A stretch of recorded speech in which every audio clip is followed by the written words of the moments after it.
time. 5 o'clock. We are at the Selma City Council special meeting, October 18th, 2021 in the Selma City Council chambers.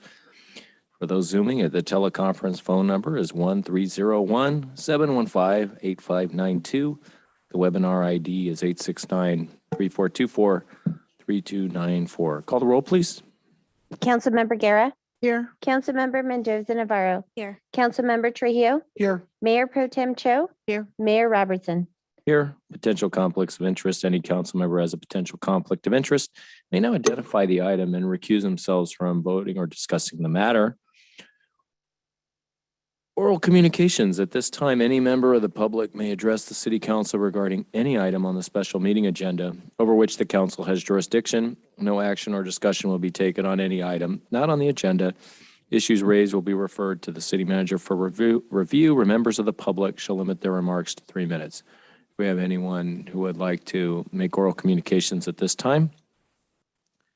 With that, we will move on to our city council workshop session, which will be a discussion of pension obligation bonds.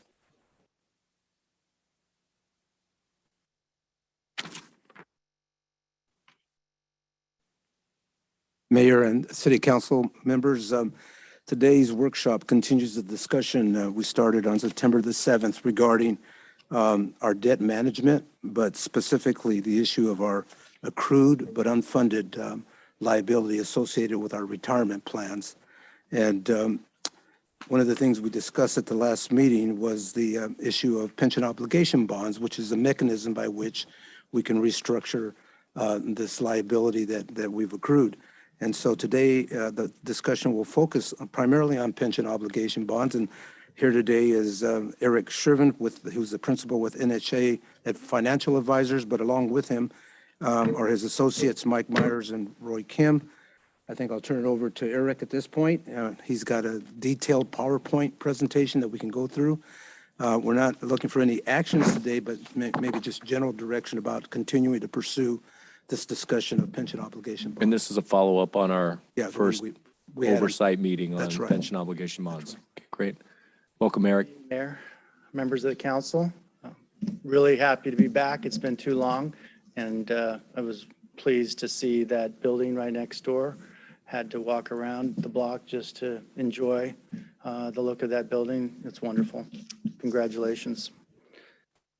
Getting older, I'll have to wear my glasses here. So I have my colleagues, Mike Meyer. I think that you may have heard him speak before on some other items. I've worked with Mike for a long time, and Roy Kim is an associate with our office as well. Roy is the person that puts most of these PowerPoint decks together. So Roy will probably speak to a slide or two as well. But I'm going to start it off, and we kind of tag team the discussion. We try to set the table again. I think what we did previous, can you hear me? What we did at the last discussion, which was really in the context of the park discussion, and this came up as sort of a subset of that discussion. What we like to do for this topic, which is the unfunded liability that the city has with CalPERS, is we like to sort of lay out the background again and the existing conditions, if you will, and talk about what the city has been doing over the years. And we're going to get into that. And as city manager had just mentioned, we will then delve and focus in upon sort of the restructuring concept. A pension obligation bond is what it's usually called. So with that, we can jump past that slide. I just wanted to remind you who we were.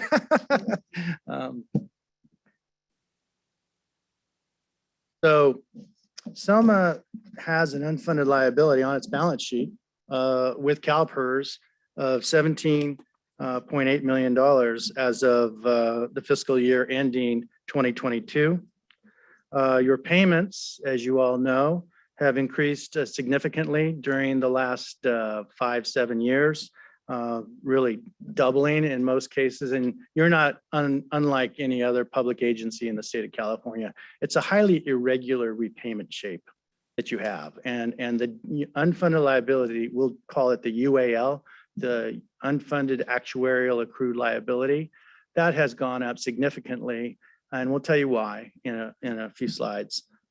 For you and every other public agency in the state of California. And with that, the payments to service that debt with CalPERS have gone up significantly as well, rapidly over the last 5 to 7 years, as I just noted. They're projected to increase up to $1.8 million annually in 2032. And but there's some changes afoot, as you all probably have heard. I don't know if any of you were at the league conference. CalPERS had a stellar year last year, 21.3% return.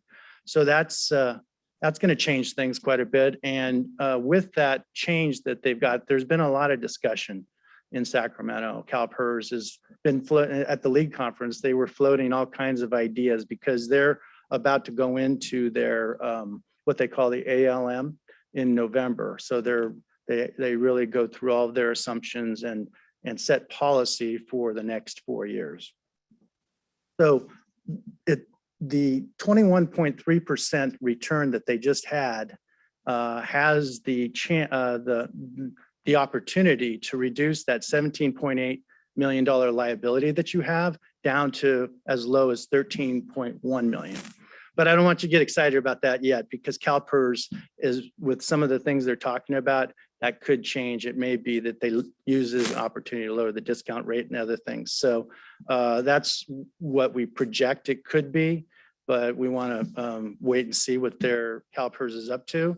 And we're going to talk about some of the assumptions and how you would look at your unfunded liability. So just going back a step, the unfunded liability is really the difference between what the actuaries tell you you're going to need in the bank with CalPERS to make all of those benefit payments over the next 30 or 40 years for your retired employees. That number is about $61 million right now. You have a separate account with CalPERS, and they measure the amount of assets you have on account with them, which totals about 43 million. So the difference of that 61 and 43 million that you have on account is your unfunded liability, about $18 million.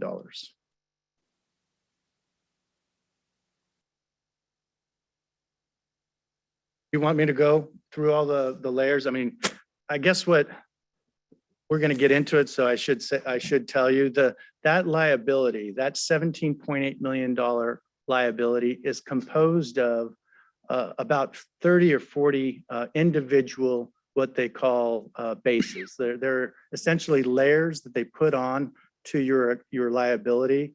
And that's what's created over time, this highly irregular repayment shape. They're layers, and they just add one on. If they don't make their 7% return, which is what they target every year, if they don't make it like they didn't in fiscal 20, they had a 4.7 return. So they're going to add a layer on top. So it raises. If they have a really good year, like they did fiscal 21, they're going to add a layer, but it's a negative layer. So it actually would bring it down. So this is what your repayment shape. The blue bars is your CalPERS repayment shape. That's the combination of all those layers I just talked about. The gray bars we think is important to present, which is your 2015 lease revenue bonds. This is your general fund debt that you have to make payments on every single year. So we think it's important to show in total what that looks like.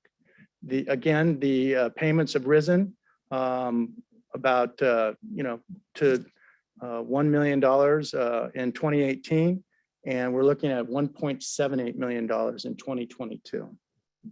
And again, we're going to go up to about $2.2 million in 2032. That's inclusive of the 20.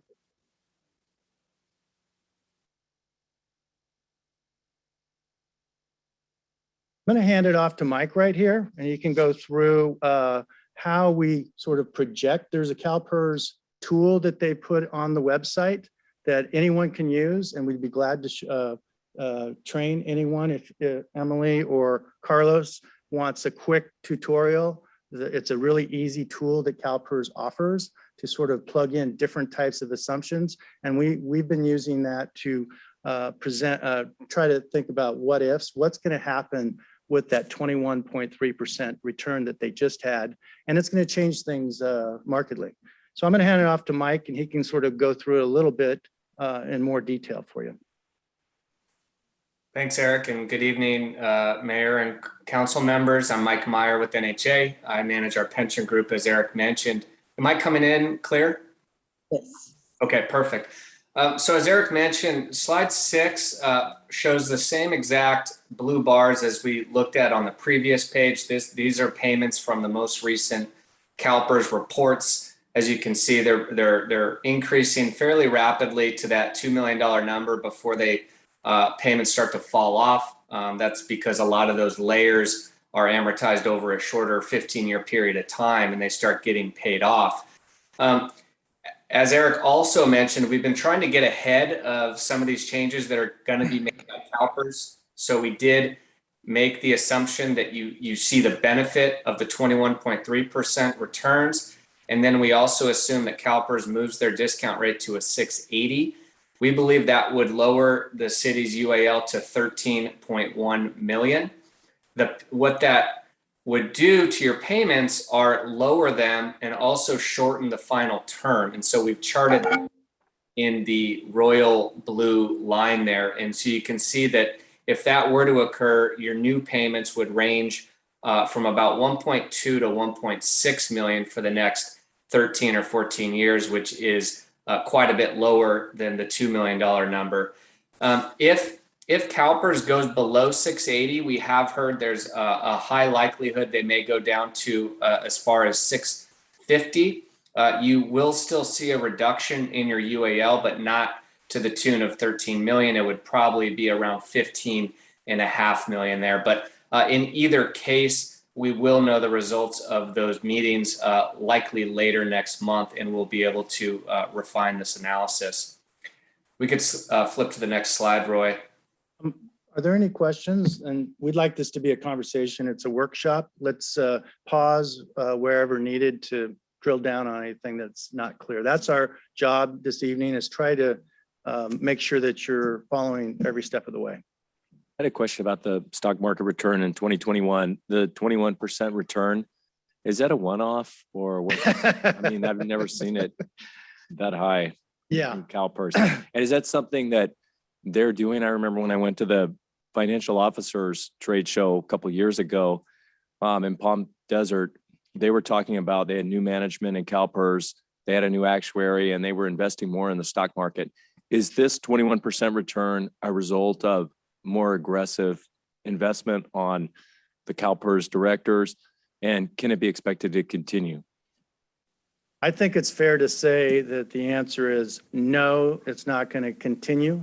21's a big number. That's a huge number. I'm not sure if there's ever been a number like that in the last 25, 30 years.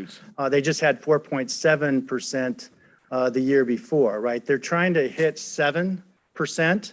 Now it's going to be 6.8 just because they're using the 21% gain through a policy they have in place to automatically move it to 6.8, which is, you know, the idea is to de-risk their portfolio so that they have a higher chance, a higher consistency of hitting whatever target they have. But even the 6.8%, we're all hearing, and Mike just mentioned it, that that feels in this environment, even with the inflation that we've got going on, they're still talking about perhaps lowering it even further to like a 6.5%. How does that affect the city and the payments the city and the employees have to make? Mike? Well, based on a 650, the UAL we think would be around 15.5 million. So the payments would likely be somewhere in between that blue line we're looking at and the top of the blue bars. So I'd say the city would likely be paying about 1.6 million there per year on that UAL debt. I did want to jump in. I think there was a comment on their risk taking in terms of their investment portfolio. So they have come down in terms of how much they're investing in stocks. I think they're under 50% right now, and then the remainder is fixed income and private equity. So as they come down in terms of risk taking on their portfolio, they're also trying to reduce their discount rate to be more in line with what they think they're going to earn. A lot of experts have predicted somewhere in the low to mid 6th percentile, which is what's driving a lot of these discussions at CalPERS. I mean, the private equity is a change. I think that was increased from that previous investment officer who's no longer there, by the way. So there is that conversation about what is the right mix for their portfolio. In fact, they just had a conversation last week. I forwarded that PowerPoint. Be glad to forward it to everybody. CalPERS had a workshop or a presentation talking about how they can hit their mark in the long term and trying to create less volatility in their returns each year, so that these bases, you don't see these big increases in bases and low, reduction in base. They want to get a more consistent, less volatile return. So that's a lot of what the conversation is going to be. They're also going to be talking about mortality rates. Folks are living longer, which means that you have to have more money in the bank to pay the benefits over a longer period of time. Inflation, they're figuring out how inflation, what they're going to project for inflation and how that factors into the discount rate as well. So there's a lot going on with CalPERS at their meeting in November. Everyone's got their ear to the ground.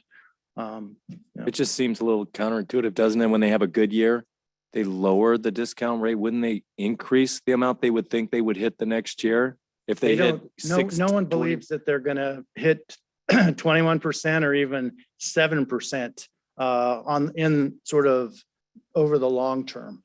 That's why they're talking about, they're using the 21% as cover, if you will, to sort of lower the discount rate and maybe lower than the 6.8%. But there's a lot going on up at the state, as far as there's countervailing forces at work there as well for those decisions. So it's a process, and I would encourage all of you to, we'll get that PowerPoint to you. Some of it's really just dense investment jargon, but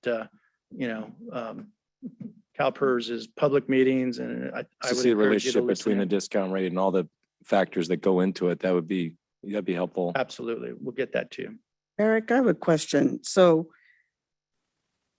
is it fair to say that the city's responsibility would increase to 1.6 is what we're looking at? So that's an increase from what we used to be at 1.3? Yeah, no, it's been going up Doesn't help the city. since for the last 5-7 years. It's been a steady increase to even where you're at right now. It's doubled over the last 5 to 7 years, like almost every other public agency in the state. And it's going to continue to go up to 2030. Well, it looks like 2034, 2035. And then it starts to drop off as some of those layers that Mike mentioned start to fall away. Right. So Okay. it's ascending right now, but with that 21% return, as he noted, there's going to be a drastic change in the repayment shape. You can see that it's lower and it's shorter overall. So we're trying to work with what we foresee is going to be the case, and that CalPERS tool is very useful for that. Thank you. I have a question. I have a couple of things. And I'm not sure if I'm understanding this correctly or not, but so the 1.6, well, let me back up. The employees that we have, do we have a number of how many employees are like ready to retire, or like, because I know you mentioned this was like a 30 to 40 year kind of investment, right? Because we're working longer and all of that. So does that factor, those numbers come into play here? Like how many we're going to be having retiring here in the next maybe 10 years, or any of that information? Do we factor that in? It does here? factor in. CalPERS, they have a bunch of actuaries that are just quantitative experts, if you will, and they factor in mortality rates, investment rates, inflation. There's other stuff that I don't really know what's in that black box really totally, but they come up with kind of the composition of your retirees, the benefits that you've had over the last with your employees. And we're going to get to a slide that shows sort of your retirees and your current employees, and some are under a classic plan and some are in PEPRA, which is a lower The new cost one, plan. And they factor all that into from their black box, and they create that number that we saw on the right-hand side of previous slide, which is this is what you need to have in the bank, and this is what you have in the bank. So that gap is the UAL. Okay. So, but it's a black box, and actuaries, they're mathematicians that focus on these kinds of insurance questions like this. And then the other part of my question is Social Security, and I don't know if they factor that into it too, but Social Security's had the highest increase. The COLA went up to 5.9 this year. Or it's going to be effective. I don't know if you guys know that, but it's effective for the December payments, effective January 1. And that's the highest increase that they've had. I think the last average has been like 2.1, 2 point something, and this year it was 5.9. How does that factor into this? Do they take that into consideration as well? I'm Or on is the that- edge of my knowledge of the black box, but they do factor in inflation. So wage inflation, what they promised retirees that they're going to get over the next 30, 40 years, that's all sort of baked into the calculation that you come up with that number, that what you need in the bank right now. And this is what you got in the bank. So you need more, but that is all what goes into that required amount that you should have on account, the City of Selma's account with CalPERS. That answer your question? Yes, it's just I'm on a different side of the table this time. I'm usually on the receiving end where what am I going to get when I retire? Oh, yeah. And so now it's what is it going to cost? So yeah, I just needed to get all that clear in my head. Thank you. Eric, It's a good analogy. I mean, Yeah, Social it is. Security 5.5, there is an inflation figure, factored into the black box, if you will, at CalPERS. right, but just to clarify, we're talking about two separate pots of money. Social Security completely They're different. different, yeah. Yes. I was just thinking like, how does that inflation, because at 5.9, that's huge, never. Generally speaking, historically, CalPERS plans have had like a 2% COLA COLA. max. I don't really know. Mike, do you know anything about the inflation factor that are typical for CalPERS plans? I know it's in that 2 to 3% range. That is one of the factors they're looking at right now in terms of their discussions.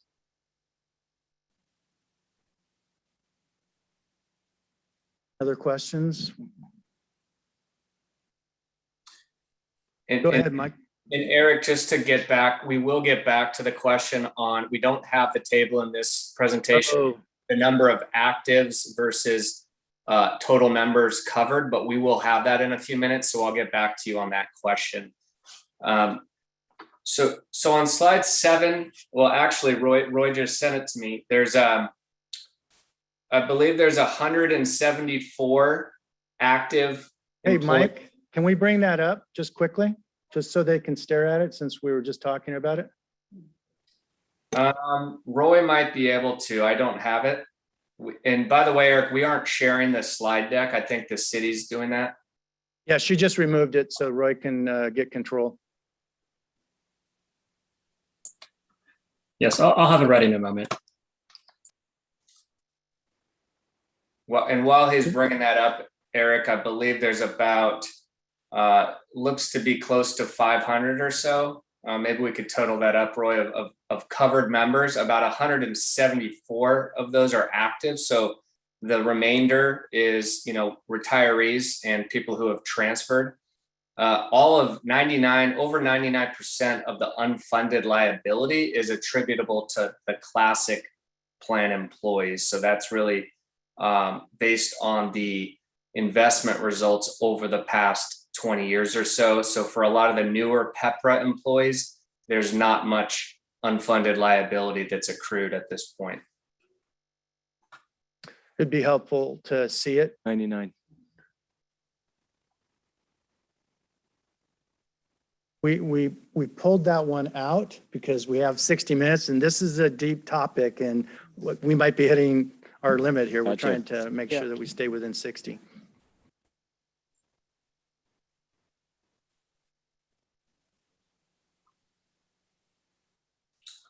So is that table coming through, Eric?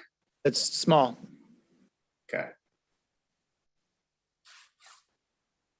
You're getting the raw data. We have it usually in a nice, pretty slide for you, but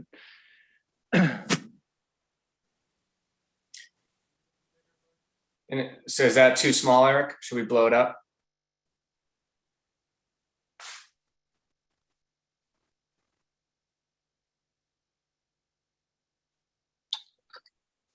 got there is you've got, you have 5 columns. On the left side is your miscellaneous. The miscellaneous classic, that's the old plan that had paid more benefits. And then you have miscellaneous PEPRA. So in the miscellaneous classic, you've got 164 members.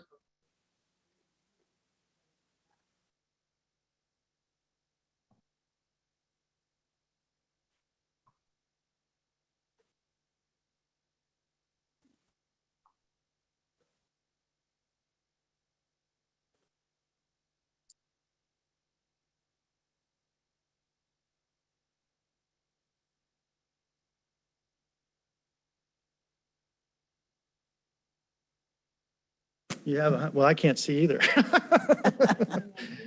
185, can't you go down the lower right, Roy? Make it bigger? There you go. Yeah. 165 classic safety, that's fire and police, I believe. And of that 165, 60 are retired. And then you have PEPRA fire and PEPRA police, of which the total of those two are about 103. Only one of those have retired. As Mike just mentioned, the 99% of your unfunded liability relates to the classic miscellaneous and classic safety employees. Any questions on that? That's an important slide. What's the breakout between the number retired, and total active? 483 total covered employees. 143 of those employees are retired, former employees. Separate kind of negligible. The 143 that That's you want to look correct. at is the classic, right? Okay. Yeah. And I should note, of the 483, 174 are active. So you've got 310 that are no longer with the city, either retired, separated, or transferred.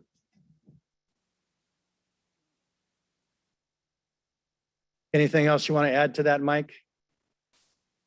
I don't, and I just wanted to note that there was about 2 minutes there. We couldn't hear anything, so I apologize if you were asking us questions, but we can hear you now. We could probably stop sharing, Roy. Yeah, let's go back to the slides. It'd be nice for the future, we get that slide sent. You're going to get it. Yeah, for sure.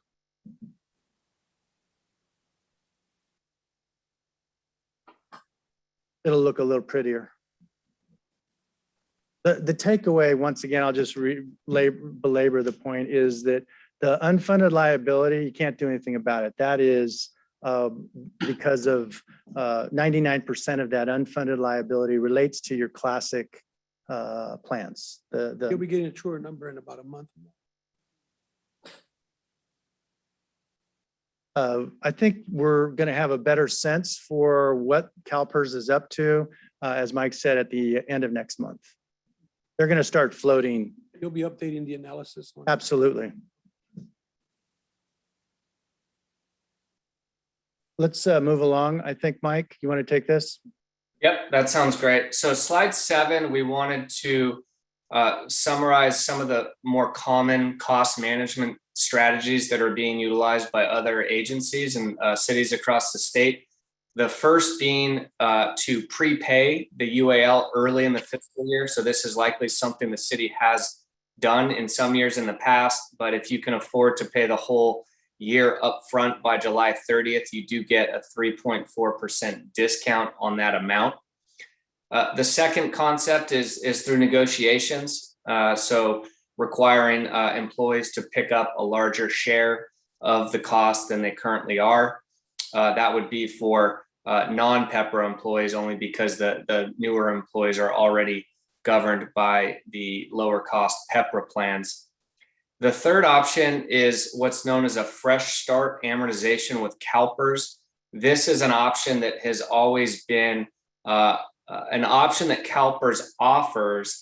And what it does is it doesn't change the amount of your UAL debt with them, nor the interest rate that you have to pay on it, but it does allow you to create a more smooth repayment shape.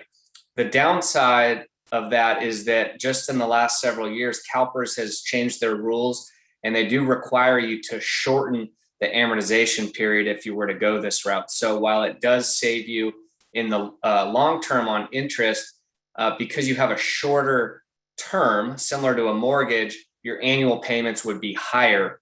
There's most cities out there don't have the capacity to pay higher than you currently are scheduled to pay. The second reason why this is not a very popular option is that once you do a fresh start, you cannot go back to the old repayment shape. So it does kind of lock you into a new schedule with higher payments. The number 4 here is probably the most popular options, and it's really to pay more than you're required to pay. And there's 2 common mechanisms in which to do that. It's to fund a separate Section 115 trust. So this would be with reserves or surplus monies. You would actually create a separate trust. These are managed by various third-party agencies. Some of those names are listed there, but PARS and Keenan and CalPERS do offer a 115 trust. And the benefit there is once you put the money into the 115 trust, it must be used for pension or OPEB expenses, and it does allow you to invest that money into the market. So while your current general fund monies are limited by the government code, you're not really able to invest in too many options to earn yield on that. Once you put it in the 115 trust, you can invest that money into the market.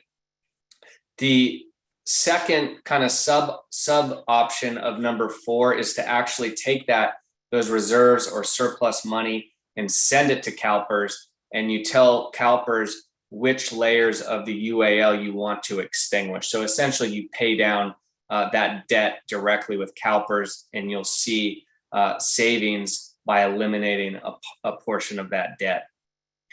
And the 5th one that we're going to talk in a little bit more detail about tonight is restructuring a portion of the UAL at a lower interest rate.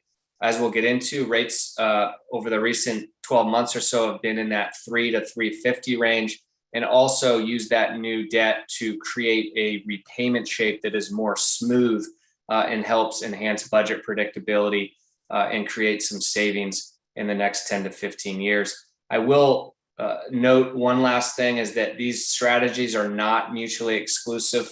So for a lot of agencies out there, there's a multi-pronged approach of attacking the rising pension costs, whether it's restructuring a portion of the UAL, as well as using a 115 trust to kind of be a shock absorber for future fluctuations, or even pairing that with other options shown here. So I might interject, and it's my understanding that the city has been prepaying annually. It's my understanding that there were some negotiations for cost sharing in the past. It's also my understanding that there is a Section 115 trust that's been set up, and there have been ADPs. You've had some good years in recent past where there were some payments made to extinguish directly with CalPERS some debt. I believe that's what I had heard And I think recently. there's council policy, right? That the excess money that the city takes in goes into the 115 based on policy. Yeah, to fund it. So the repayment shape that you see, that is taken into account because those would have been, except for the last year or so, would have been factored into the layers that we were using to present to you what we have. So the city has been very active in trying to manage this debt that you have.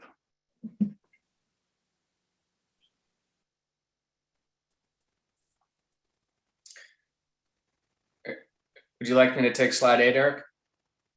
Sure. Okay. So the fifth concept that was on the previous page is to restructure the UAL using debt.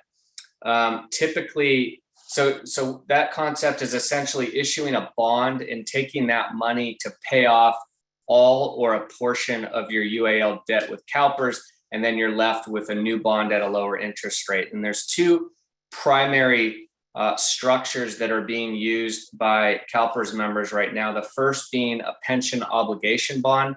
This is also known as a POB.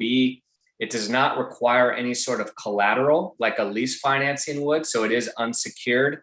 The one nuance about this strategy is that there is a court validation process that's required to essentially legally confirm that this UAL is a debt that the city has and that you can issue new debt to pay off that debt with CalPERS. That does take about 3 to 4 months once the city council approves the initial documents. We have seen that go up a little bit during the pandemic. It's really dependent on each county from what we've seen in terms of the time frame. And one thing to note there is that a validation does not lock you into doing a pension bond. There are several future approvals required. So it provides you with the option to do a POB at some point in the future once that validation process is successfully concluded. The other option we have seen a handful of these over the last year is to utilize a lease revenue bond structure that does require that an asset is pledged, like a building or a park or streets or something like that. The couple main reasons that, and we'll get into this in more detail, that we've seen about 75 to 80 CalPERS members issue these types of bonds in the last 12 to 18 months is because interest rates have been very low. The pension bonds that have been done in the last year have ranged from about 2.5% to 4%. And then secondly, and probably most importantly, it's really to have the opportunity to reshape your payments in a more sustainable way. So at a lower level, but also on a more predictable stream of payments. There is risk with any pension bond, and we have several slides dedicated to that risk that we'll get into. Slide 9, as we flip the slide, I think we have a couple slides here on the recent, the market for other agencies who have come to market. So as I mentioned, there's been about 70 to 80 agencies who have issued pension bonds. In total, there's been close to $7 billion of unfunded liability that's been refinanced with CalPERS. We hit a low on interest rates earlier this year around January. We saw some cities that were able to garner interest rates in the mid 2s to high 2s. Even with an uptick in rates over the last few months, we have seen that most cities have been around the 3% mark. Slide 10 is, again, just a snapshot. Sorry, I thought this was going to be a different slide, but one thing to note, as I mentioned earlier, besides the lower interest rate, is the ability to reshape the payments in a way that's tailored for your agency. Every city, every agency has different budgetary objectives, different constraints. And so we show slide 10 here just to show you that there's no one size fits all in terms of what other cities have been doing to reshape their payments. So if you look at the top left, the city of Ukiah, they issued their bond during the height of the pandemic. They actually took quite a bit of savings in the very first year. They wanted to bolster their reserve levels given the unknowns with the pandemic. And then as you can see in the blue line, they had that escalating at about 1% a year, and then it declined to 2050. City of Riverside was another city we worked with, and if you look at the purple line on the top right, they wanted to shave off that peak in payments and then have the payments kind of decline in the back years to mimic the same CalPERS schedule. El Monte on the bottom left, they took a little bit of a different approach, a unique situation because they do have a revenue stream that supports the pension debt. They wanted to go out 30 years and really lower their payments to the maximum amount possible. And then Corte Madera, who went to market this past spring, they did a 24-year level payment shape shown in the green line. So they kept pretty much the same term. They just wanted a more predictable shape for the next 24 years. Slide 11. Hold on. Any questions on where we're at so far? That's a tough one. Step back a little. So just so I'm understanding it, so you're doing a pension obligation, a pension repayment bond. Is the city still contributing to the repayments, and the bond would cover that amount over the lines there, the bars there? Because CalPERS is that amount over the line is what CalPERS is charging or expected to charge for repayment. No, that's the whole point of this transaction. If you do something like this, you're restructuring, you're basically lopping off the bars. What's the collateral for the bond? For the pension obligation bond, Right. there is no collateral. That's an unsecured pledge of the city. For using a lease revenue bond, there would need to be collateral. So, And if the city can't pay it back during some lean times, what happens then? depends on the collateral and the terms that you offer to the investors. So with no collateral, then the city just doesn't pay it. But if there is collateral, then the city surrenders that collateral, like the locations you were talking about. the Right. buildings. I mean, you have a lease bond right now, right? That's secured by, I think, a fire station, city hall, and something, a couple of other assets.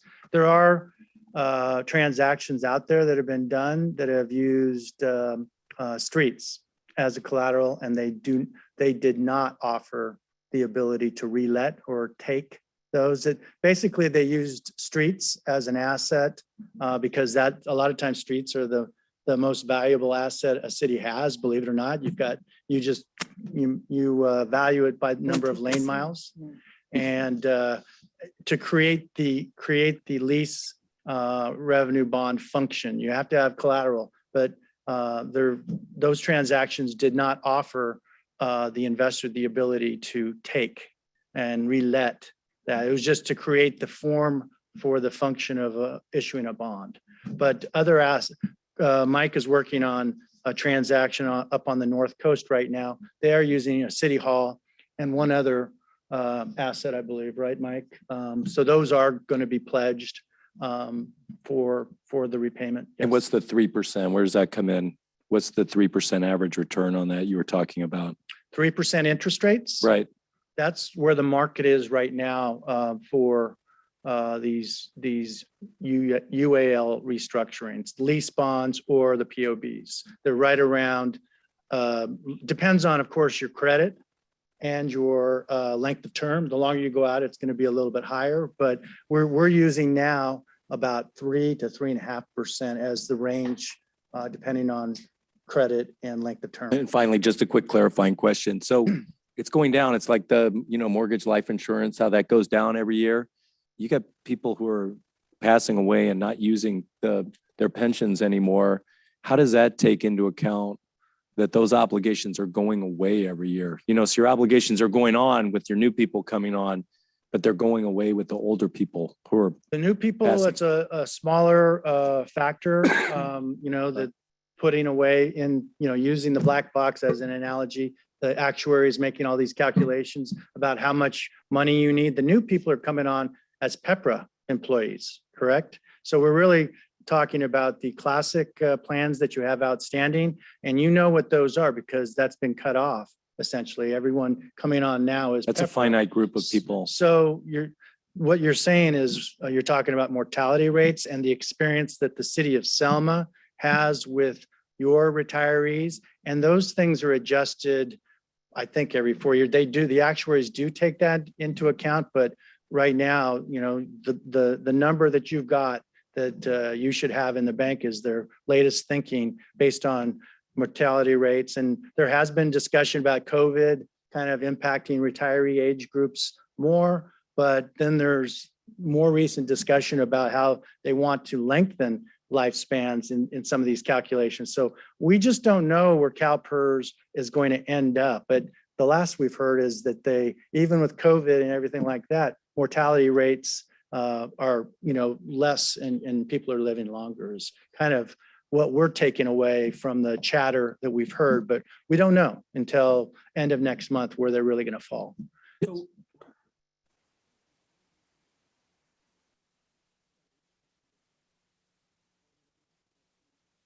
numbers that are, the lines that are higher, and the base is the number that we're gonna be, that's the savings for now. That's to say, everything That's the above the line, savings for the long term above the line. those It'll be lines, ours. those lines are your new repayment. Basically, we take out, maybe we don't want to take out 100% of your debt because you don't really want to get overfunded with CalPERS because you get no credit. So if you take out 100% of the existing UAL, 17.8 million or 15.5 or whatever is the 100% number. And then they have a good year the next year and they put a negative base, they subtract, you're Plus that money. overfunded. Yep. You're 100 Put that plus money on a percent loan funded. and you They start to don't give repay you that any big credit, that big number. Got it. for that plus amount over 100%. So we try to calibrate the right size so that you don't get overfunded, but you Right. get the benefit of, trying to get that smoother line in case they have bad years and they add layers on. So there's trade-offs that's why it's a really complex subject. Why you go through If you four of the want to options, pursue use all it, four. then we have to sort of go deep into that to figure out where council would want to end up. That's kind of a deeper conversation though. This is just conceptual right here. And Eric, these are just 4 examples. Yeah, there's There's 70 or several 80 of them variations you that can have been do. done. Just More some than that. people are high in the front and some in the back end, some are leveled. You're just showing us the formations of what council. It's was whatever thinking. the city of Selma, if you chose to pursue this, what council and staff think is the best route for this city. So no, one size doesn't fit everybody. Right, because we have to do what's best for the city of Selma. Right. We really can't Savings. compare to Riverside or Almonte. They're just way larger than our city. So that's what we're trying to figure out right now. Right.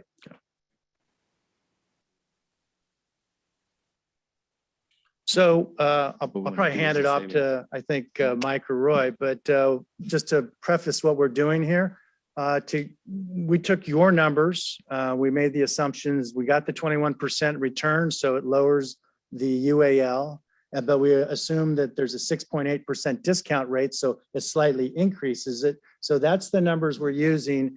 And we put 3 options together just so you can sort of see how it might work for the city, given the new repayment shape that we think is going to be the case, given the changes that are occurring over the next month or two. Mike? Yep, I could jump in, Eric. And yeah, I think our goal here was to keep it simple with 3 options, but there are dozens and dozens of options you can look at when it comes to size, how much of the UAL to pay off, shape, what repayment shape works for the city of Selma, and then term, short or longer term. But for these, we did assume the same size for each one, so about 13 million. And then we looked at a shorter option, so 15-year with level payments, and then a little bit of a longer option, an option 3, which is the 18-year, and then something a little bit in between where it's escalating for a little while and then it starts to decline in the back end, just to give you an idea on some different options. We are using interest rate assumptions from some recent transactions, being a little conservative, but anywhere between 3.2 and 3.4% with all financing costs. And the other thing to note is that one thing I did not touch on earlier is that all the pension bonds being done do have anywhere between a 5 and a 10-year call feature, meaning that you can pay these off early or refinance them once that call date occurs. So that does give you some flexibility there. Slide 12 is a graphic similar to what we looked at with some of those other cities, but this is tailored to the City of Selma's debt portfolio for its general fund. So again, in blue bars is your UAL payments. In the gray is your 2015 lease bond. And then in the orange line, that was the 15-year restructuring option. So again, it is the shortest term that we looked at. So your annual payments are a little bit higher. They're right under that 1.4 million mark. And that's combined with your lease payments. So we're kind of reshaping the UAL bond debt around your lease payments to give your general fund an overall smoother debt repayment shape. And then on the other end of the spectrum, if you look at the navy line, this is the 18-year option that goes out to 2040. Because you go out a few more years, your annual payment would go down to about 1.2 million. And then again, in between that is the green option, which is growing for about 12 years, and then it starts to decline. You'll notice that all of these do shorten the final term. So your payments currently go out to 2045. So this does shorten the term of your pension debt. And again, 3 basic options to start with, but these can be tailored to anything that the city council and staff would like to see. Slide 13, I'm going to turn it to Roy just to go through some of the savings numbers that are kind of built into those lines that you just saw on the previous page. Thanks, Mike. So as I mentioned, this table does summarize the expected savings from this potential restructuring. As mentioned, we did target about a $13.1 million sizing amount to keep the comparison consistent. As you turn your attention to the table, kind of going left to right, from the shorter term to the longer term, you do see that the interest rates do go up over time, corresponding with the longer term. But at a high level, the savings for all the options are relatively similar in the $2 to $2.2 million range, about 15 to 17% of the UAL being paid off in terms of present value savings. However, as you turn your attention to the bottom of the table, you do see over the next 10 years or so that the longer term maturities do allow the city to see greater savings in the near term. So about $5.1 million for the 18-year level restructuring option versus about $3.5 million in the 15-year term. And so on an annual average basis, you do see a delta of about $150,000 between the $350,000 of savings for the 15-year term and the $510,000 for the 18-year term. If there are no questions on this slide, I'll turn it over to Mike to for the next slide. Mention the cumulative though, Yeah, so on a cumulative basis, the shorter term option we see here with the 15-year, we are seeing about a $2.4 million of cumulative savings. Whereas as you kind of go down the table left to right, you do see the savings numbers do decline down to about $2.1 million for the 18-year option with the declining payments, and about $1.1 million for the 18-year level term. I just want to mention we're coming down to the end of the presentation, so I would pick and choose on your slides. Quick. Yeah, we'll get back. I mean, if there's more questions. I know we're going to be discussing this for a long time. Well, we really want to, let's skip 14. Covered that. We can get to that at some point. We really want to take a moment to talk about risk. Go to 16. Okay, so as Mike mentioned, pension bonds are sort of a different type of animal in the sense that there is risk associated with it. What's that risk? It's because you're giving a big chunk of money to CalPERS and you're expecting them to earn good rates of return on that money, but that's not guaranteed. So the risk if you will, if you want to cut it into a, just the basic risk is reinvestment risk. You give them money and they don't earn that much. And a secondary risk is if you give them money and in the first year they earn, they have a great recession, like in 2009, where it was minus 24%, I think, from their target. They had a big loss that year. So those two risks, market risk, reinvestment risk, and market timing risk. So the market risk, I think to make it kind of a real clear picture, the risk is that CalPERS will not earn more than you're paying on the money that you gave them. So the bond rate. So the risk reward calculation for any public agency has to be, do you believe CalPERS is going to earn whatever your bond rate? Right now, that bond rate we estimate is between 3 and 3.5%.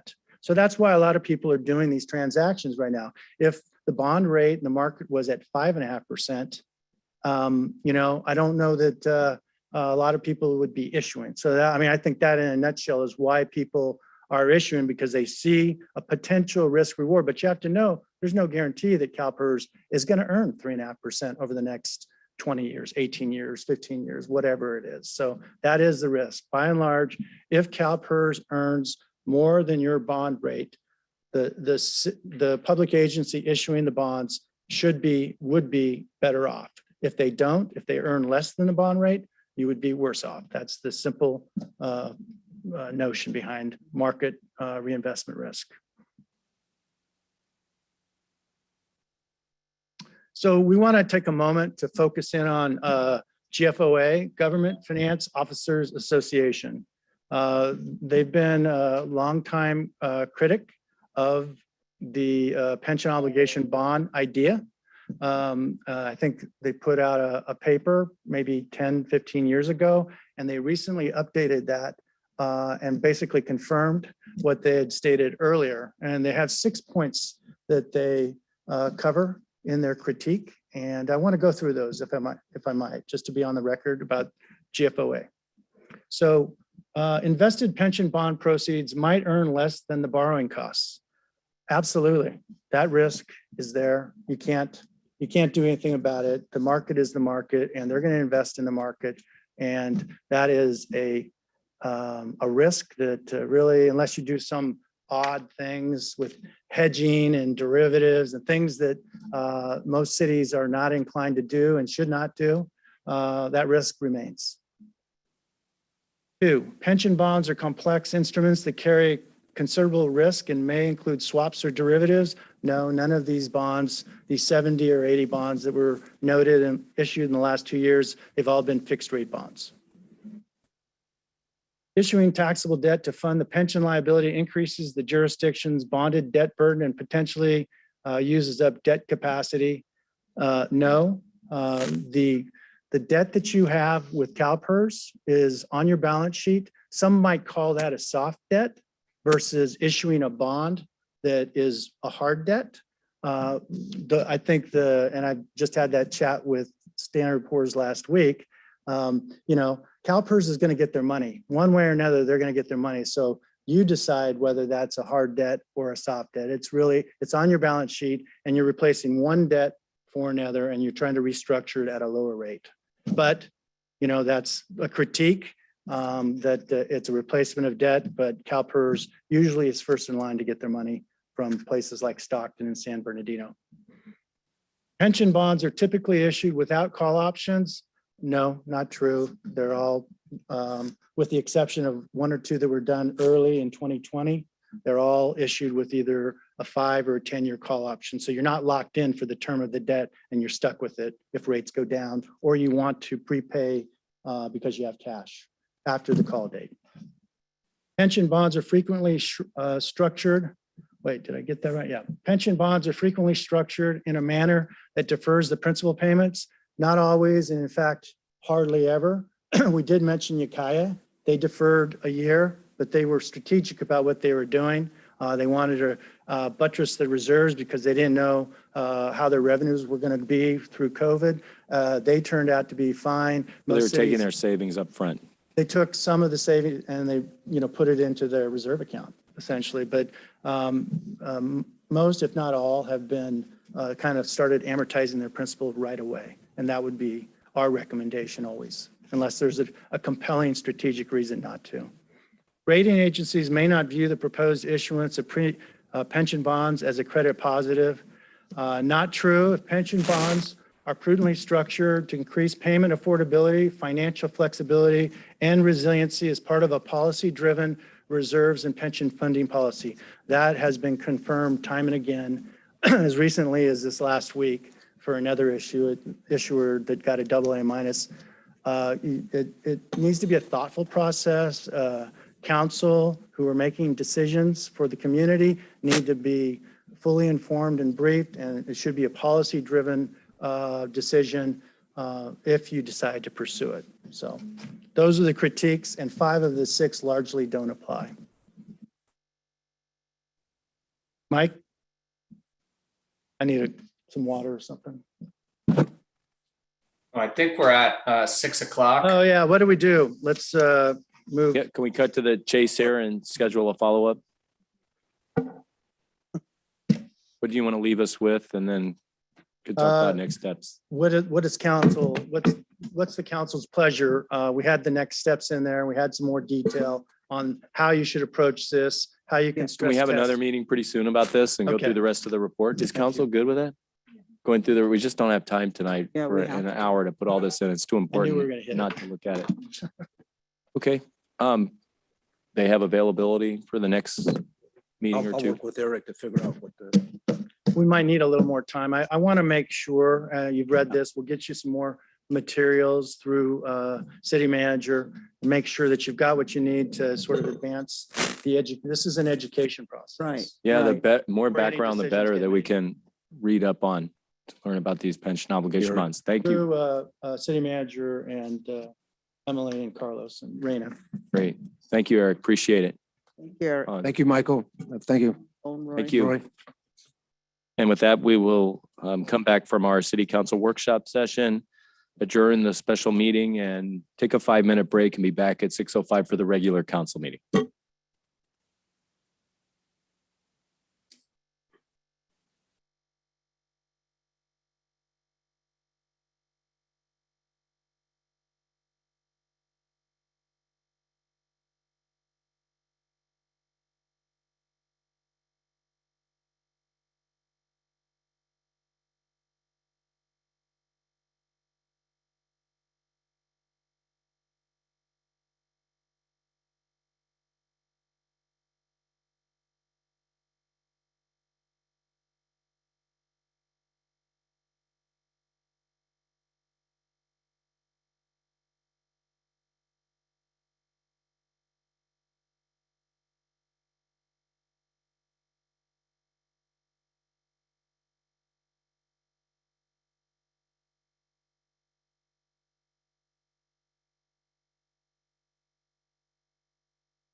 Opening our Selma City Council regular meeting, October 18th, 2021.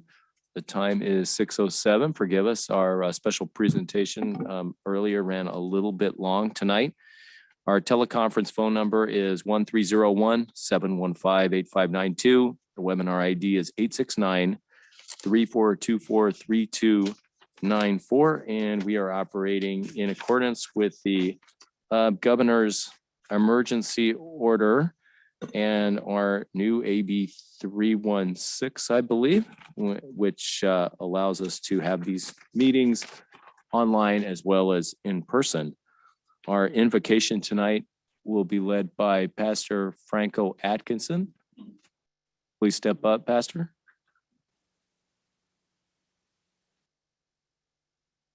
Mr. Mayor, or Pro Temp and City Council, thank you for allowing me to do this, and let's go ahead and pray. Father God, we come before you today, thanking you for this beautiful day you've given us and for this opportunity that we have to gather together as a community, in one community. And I pray for your guidance. As in Proverbs 9:10, it says, the fear of the Lord is the beginning of wisdom, and knowledge of the Holy One is understanding. So we ask for wisdom, knowledge, and understanding, and that everything will be done according to your will. In the name of Jesus' precious name we pray. Amen. Amen. Thank you. Let's stand for the flag salute. Allegiance to the flag of the United States.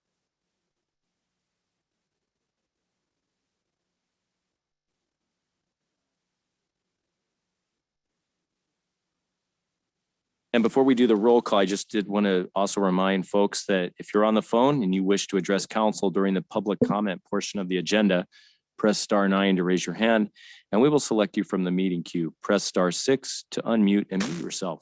Would you call the roll, please, City Clerk? Councilmember Guerra, Here. Councilmember Mendoza Navarro. Here. Councilmember Trujillo. Here. Mayor Pro Tem Cho. Here. Mayor Robertson. Here, potential conflicts of interest. Any council member has a potential conflict of interest may now identify the item and recuse themselves from discussing or voting on the matter. Oral communications. At this time, any member of the public may address the city council on any issue within its jurisdiction, but not on the agenda. No action or discussion will be taken on any item raised during oral communications. Items of interest will be referred to the interim city manager for further review. Speakers are asked to limit their remarks to 3 minutes or less. Anyone like to say anything at this time?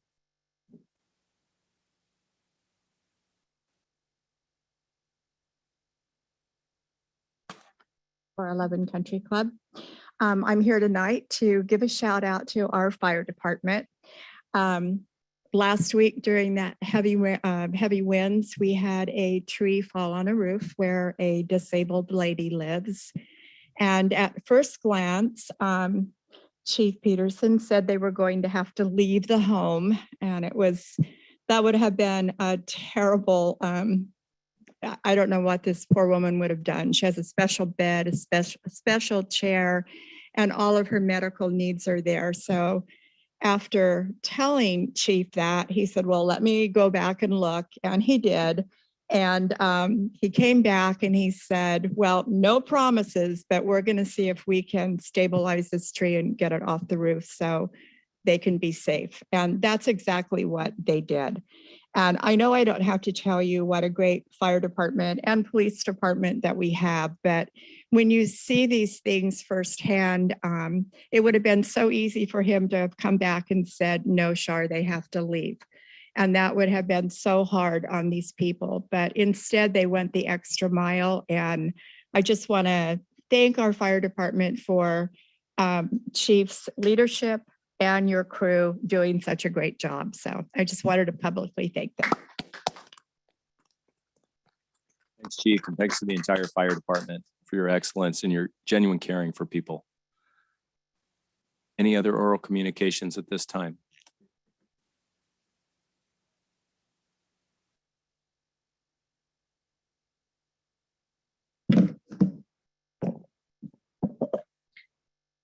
(1057) Mill Street, Rose Robertson. I'm just here to say our 8th annual Tejano event. First of all, first and foremost, if it wasn't for our sponsorships, we wouldn't have this event be successful.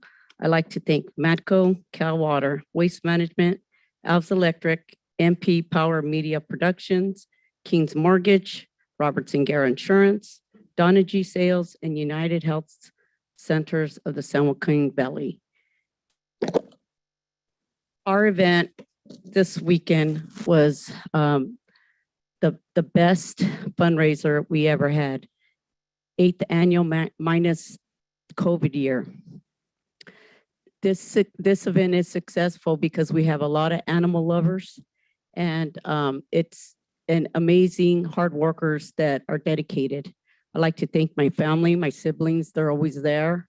I'd like to thank SCAS, Second Chance Animal Shelter, a nonprofit organization that keeps it active so these sponsorships can get credit for when they donate their amounts. This is an amazing board. And I'd like to also thank Alves Electric for those beautiful lights. Unfortunately, we did lose a Tejano fan member that night. And those cafe lights and those lights at Pioneer Village was amazing, that the fact it was dedicated to all our loved ones, all our loved Tejano loved ones. And I'm sure they'll continue to watch over this event, and it's appropriate time for me to say, I'm moving on, I'm passing the baton. I think this board is such amazing that they know how to do it. They can be more successful, and I know they can. It's another generation. I'm proud to go on my word and pass the baton. And it's also amazing that the Firefighters Association will be receiving a check for $10,000 for that fundraiser. So overall, it was an amazing event. Thank you to everyone who helped. Thank you to everyone who helped sell tickets. You know who you are. Thank you to everyone who purchases tickets. And thank you to everyone who continues to bring another generation to this affordable event so they can have a good time, be together, and just enjoy themselves. Thank you to everyone.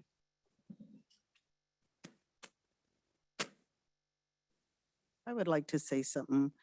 I would like to thank and commend my sister Rose Robertson for the 8 years and her hard dedication to this Tejano Country event for the City of Selma. This event is one of the largest and one of the best Tejano concert in the Central Valley. And that is said to us over and over. So I also want to thank her for her dedication, because this takes a lot of work, but with a lot of work, it comes amazing event. So thank you, Rose. I'd also like to say thank you to Mi Esposa, Rose, for all your hard work in really making this event, starting it 8 years ago, continuing it, growing it, turning it into the preeminent Tejano music festival in this area. It grew and grew, and this year was a culmination under your leadership. And I want to thank you for all your hard work, and also for your heart in dedicating the proceeds from the Tejano to the Second Chance Animal Shelter and another worthy nonprofit every year. Yeah, give her a hand.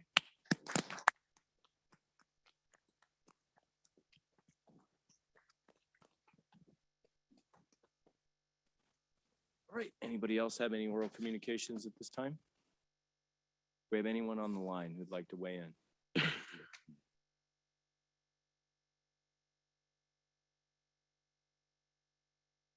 As a reminder to the callers that we have online, please use the raise your hand feature in the Zoom application, or simply raise your hand by pressing *9. Mayor Robertson, at this time, we have no hands raised. That will bring it back. And as Rose Robertson mentioned, the lights lit up in commemoration of all those who've gone too soon and we've lost in the last 2 years. The reason we couldn't have that Tejano last year was because of COVID and all the folks. And unfortunately, it continues.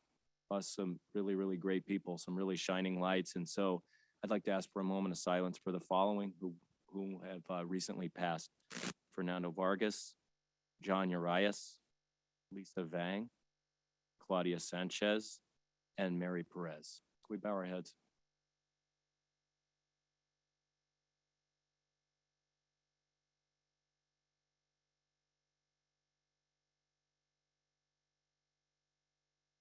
Thank you, and we remember all of these bright lights. Okay, moving on to special presentations. Our first presentation is a waste management presentation on Senate Bill 1383, Organic Waste Reduction and Enforcement. Mayor and city council members, we have Liz Gomez from Waste Management, who's going to give an overview of this important piece of legislation that's been enacted and of which we're going to have to come into compliance with here in the near future. So I'll turn that over to Liz.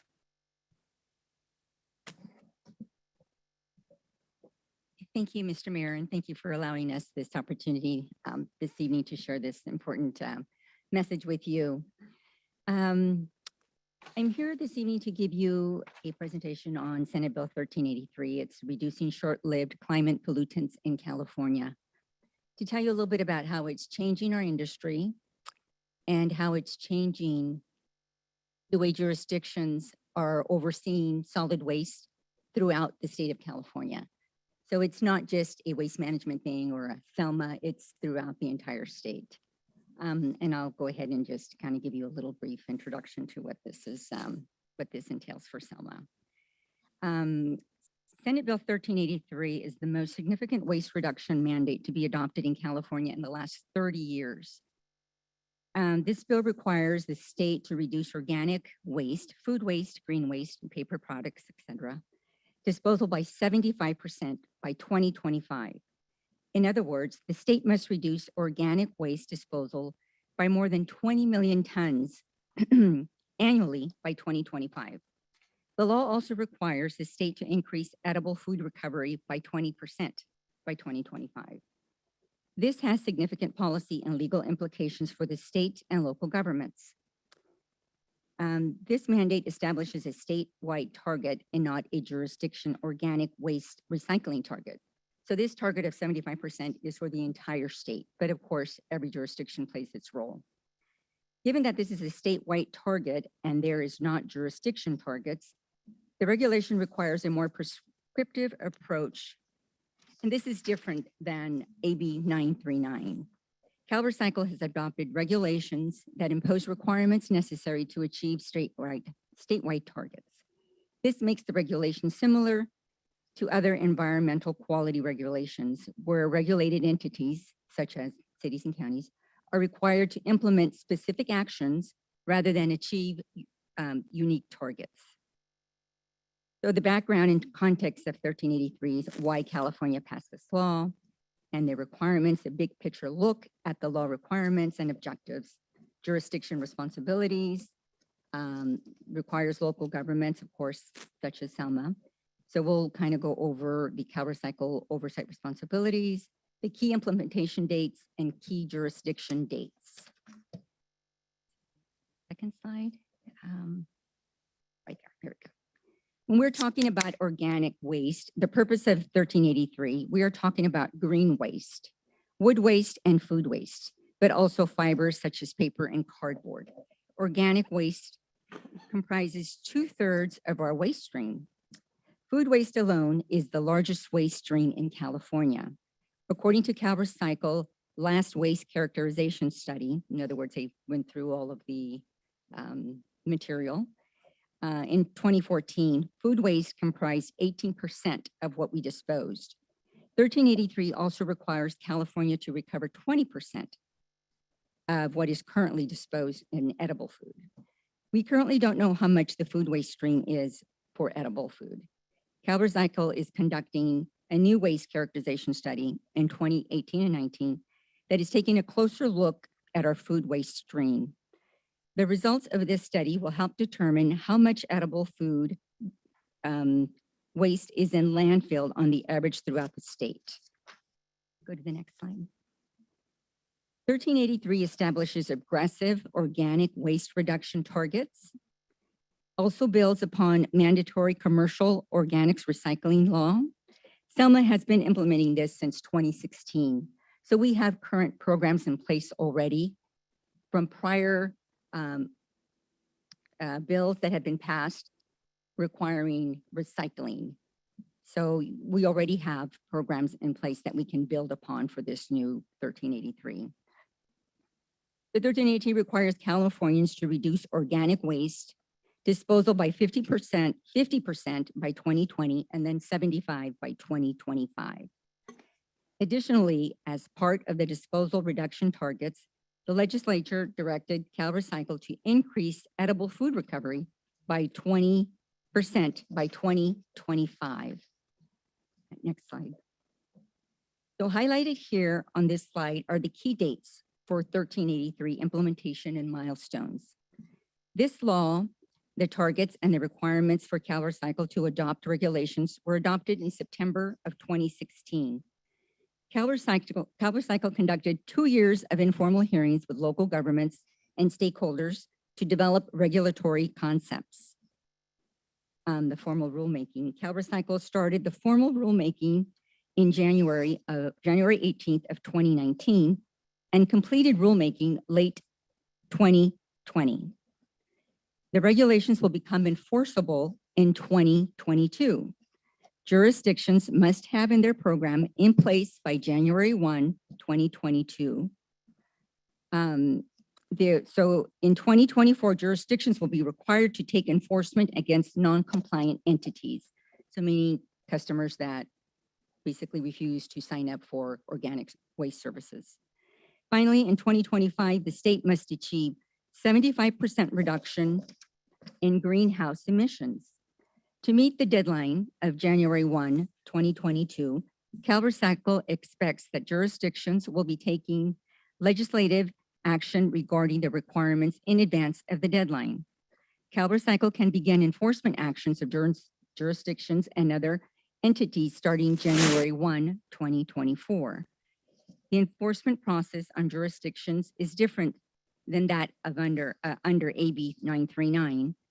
Like many solid waste recycling regulations, a regulated entity, such as the city or county, can be issued a violation and be subject to enforcement for failure to comply with any individual aspects of the regulation. This is different from the unique AB 939 enforcement structure, where a jurisdiction overall efforts to achieve specific targets are reviewed in arrears. Like most regulatory enforcement programs, the enforcement agency, CalRecycle, will have discretion to determine the level of penalty necessary to remedy any violations. A reporting violation may be considered less severe than a failure to provide collection services to all generators. So in this regulation, there will be requirements. There will be a lot of reporting required from the jurisdictions. We will do that on behalf of Selma, of course. But there will be penalties if those are not in place and turned in on time as is expected. CalRecycle will consider mitigating factors which are specifically enumerated in the regulation. Those are all the things that we will be going over with the staff. These timelines mean that we need to take action to implement an ordinance now. We can go to the next slide. To meet the deadline of January 1, 2022, this slide outlines the major programmatic activities for jurisdictions, and the following slides will cover more detail. My colleague, Michael Rivera, will go into the specifics, the requirements for the cities and for our customers.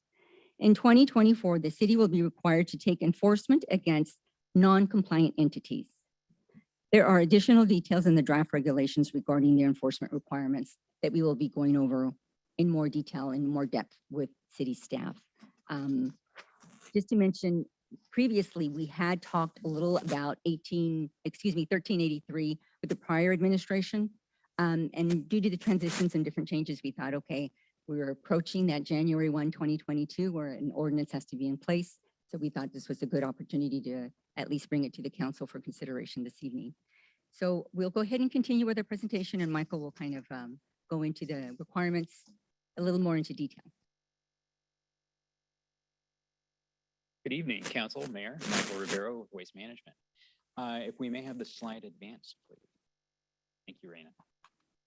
So as Liz mentioned, SB 1383, Senate Bill 1383 does come with a number of different components which have mutual responsibilities across multiple agencies, including both the county, the city, as well as the incumbent hauler for whomever that provider is for the respective city.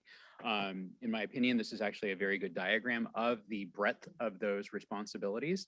If you kind of focus on the items out, rather that make up the Venn diagram, you'll see a number of different items, everything ranging from code enforcement to public education and outreach, to the actual rendering of service collection, monitoring compliance, edible food waste recovery, and that's something that we'll address a little bit later in this presentation, as well as access to edible food, which is something very intrinsic in this piece of legislation.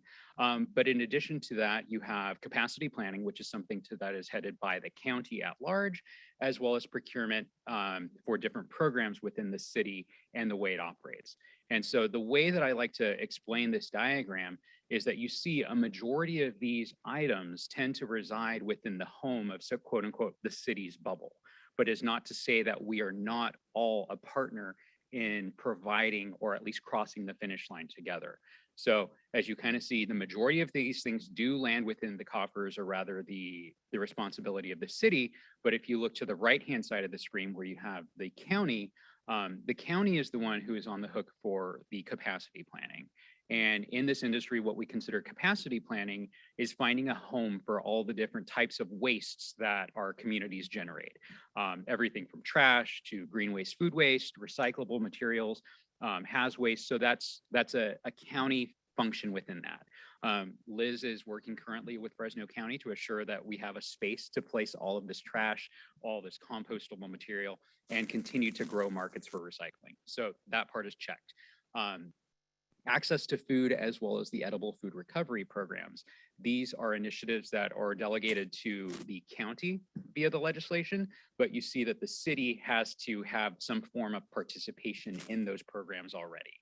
I like to think that your own senior center is a very good vessel for starting this program, at least initially, as well as some of your nonprofit partners across the community who do a lot of this work for us already.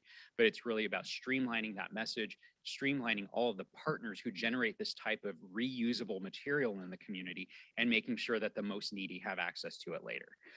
Now we'll kind of look over to the left-hand side of the screen, which is WM, your hauler, and the responsibilities that they shoulder in this initiative. So you'll see collection, that's the thing that we do best, followed by education, monitoring compliance, as well as helping to kind of kickstart that edible food recovery program. But the majority of those items, everything from enforcement on the ordinances, as well as some of the more in-depth and special cases, will be a partnership effort between the city and the hauler to make a successful win. If I may have the slide advanced. Liz mentioned earlier in the conversation that our commercial customers, or our customers at large, are really broken into two different sectors within this piece of legislation. We will refer to them as Tier 1 and Tier 2. Tier 1 are generally spoken for as your largest volume generators across any city, county, agency. Those are going to be your big box stores, your Costco's of the world, your Save Marts of the world, your United Markets, the people who have a high volume output. Your McDonald's, a lot of your quick service restaurants all fall within that mandatory first year collection for implementation of services. One important fact here is that a majority of these customers are currently compliant based on the work that the council previous did under AB 1826, which is the predicating, or the previous law, which evolved into this one. And so many of these customers are already doing it, are already participating at some level, and already doing the right thing. What SB 1383 does is expand that net to have a bigger, broader audience. And so I know that Liz mentioned that there are two very crucial dates ahead of us. The first being January 1st of the year upcoming, in which those Tier 1 agencies, general food service warehouses, quick service food distributors, are required to be enrolled into this program. Later on down the year, or down in 2 years later in 2024, is when the bigger net, so to speak, gets cast. And that's where really everybody within the jurisdiction should be participating in these programs in some way, shape, or form. Any questions on this slide before I move on? Thank you. So what waste management offers to the community of Selma is actually what is considered the ideal container configuration in the eyes of Cal Recycle. It's something that each of your residents, as well as many of your businesses, are very familiar to seeing. It is what's considered the standard 3-cart collection system. We're all very familiar with the gray can, the green can, and the blue can system. Gray being MSW, green being organics, now considered organics, previously green waste, as well as blue being recyclable. That thing will not change as far as we are looking in this ordinance. It is quote unquote the desired model outcome that Cal Recycle likes to see. It's the easiest of them, so to speak. Other variations or container configurations provide up to 4 and sometimes 5 containers, which leads to a little bit of confusion. So I like to think that we're in the right place at the right time with the 3-container collection system. Dana, may I? So within the legislation itself, again, recalling that there are shared responsibilities across all parties. One of them is specifically with respect to education and outreach. And so as your hauler, we've done a lot of that work for you guys in the years previous. We have a participation rate of about 70% in terms of our organics collection as it stands presently, and about 87% for all recycling in the city. So this really just kind of puts more meat, or rather teeth, behind the ordinance that we already have in place. But more importantly, the new legislation requires that every single customer be reached out to every single year. And so I've been in the years past the person who gets to meet and work with your businesses across the city. And I try really diligently to make it an effort to talk to most of your businesses once a year, pre-COVID. And I like to think that I was very successful with that. This says that every business must be talked to in some way, shape, or form. We are now required to document these occurrences. And if there are unsuccessful events where we cannot get a hold of a principal at the business or somebody to help make those changes that are required, we have to document those too. And then those have to be backed up with enforceable work by the city. So it's a very lockstep approach here. And of course, all of those materials are something that we jointly collaborate and make sure is well understood by everybody who's immediately impacted by it. Karina, thank you. So here are some of the other city requirements. And these are, some of those other nuances within the legislation. It does actually, in SB 1383, have a procurement requirement such that everything that is purchased by the city must actually come from, at minimum, post-consumer recyclable materials. In our world, that just means that everything that you buy in terms of office supplies should always be recycled paper. And believe it or not, the state actually does come into City Hall and looks at the office supply cabinet to make sure that we are abiding by those very simple principles. But as well as that very simple baseline metric, they're also looking at these other items that you see across the top. And these are things that I believe that the city is actually making their own way in progressing on. You're looking at how to actually start unifying transit agencies across communities to kind of take the burden out of greenhouse gas emissions that those fleets generate. You're also looking at the electricization of fleets or using clean renewable gas, which is a mandate within the legislation. And all these come at a future date in the legislation, but just know that they're there, but you're also doing the right thing with the partnerships that your dais is actually currently embarking on right now to get there.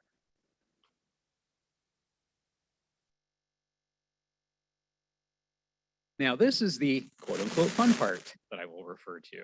This is where a lot of the rubber meets the road, so to speak. So regardless of how much education I and the waste management team can do in the community, there are going to be some people who dig in their heels on actually making this change in their businesses or their homes.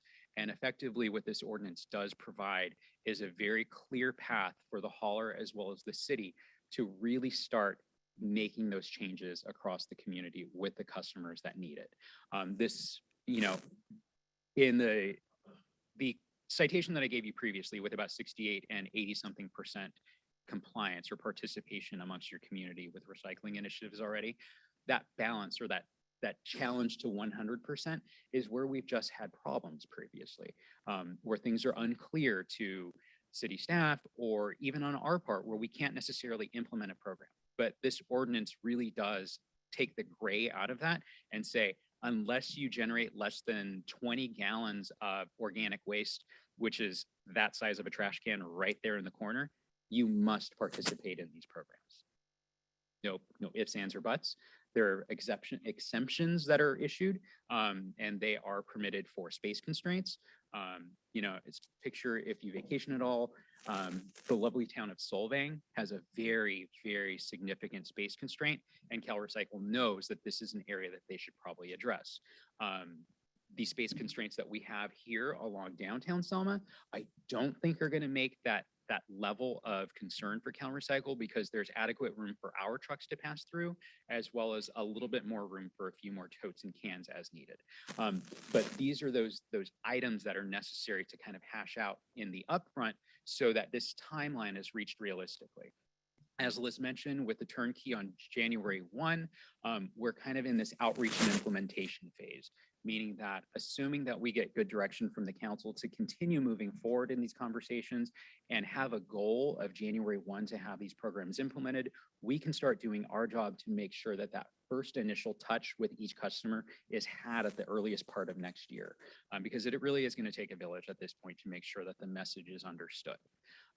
Moving forward, and this is where we really do have about a 2-year compliance gap to make some actual movement happen, is by 2024 is when the state of California will anticipate that they will start administering fines in the event that there are non-compliant entities across the state. And so we've always made it our point to try to keep you guys off that list, and thus far we've done successful at that. 2024 is also the first year in which the state will really begin drilling down into the 2 previous years of data, outreach, collection, and work to see where we are as opposed to where we were when we just finished the most recent CalRecycle this year. Raina, thank you. So, as we mentioned, this piece of legislation effectively impacts all businesses here. We actually have to have now stated levels of service. Everybody who generates less than 2 cubic yards of waste per week must actually undergo that little trash can survey right there to assume that you are not putting out more than 20 gallons of organic waste. If you do not pass that test, you do not get an exemption. And the state is really looking at exemptions on this program as a true black eye. They really want to see as much program participation as possible because it does have repercussive effects down the way. All multifamily complexes in excess of 5 units or more must also be considered participants in the program. In previous years and in previous legislation, this number usually got a pass if a landscaper was hauling away green waste from lawn trimmings or tree trimmings. This no longer passes that level of scrutiny because now the state knows that individual households within an apartment complex are generating what is considered recoverable waste, organic waste, or compost at this time. And again, we have the desired 3 container capture system. They do offer a 2 container collection system. It's just not the cleanest operation. And it's actually a lot more costly in the end, to be honest with you. 3 is the preferential way. This is and I should say this now, this presentation was drafted by CalRecycle. Note there is no WM logo all over everything, which is quintessential me if you know me. But it's because this came directly from the state of California. So this is all of their language and it's uniform across every jurisdiction that everybody should be able to read it and implement it.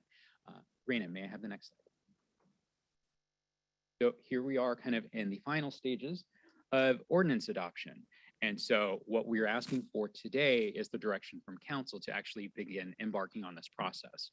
Have the attorneys been presented with the current? No. Okay, thank you, Liz. So, as we've heard, staff has the information. They've had it for a little while. We're just looking for the direction to start moving in that process. I believe there is a slide that should have some correction in here that the staff has not been provided this information, or rather, excuse me, attorney has not been provided this information. And so I just wanted to make that clarification. Thank you, Rena. I see it right there. But again, we are well within the meats of actually making this work by the end of the year.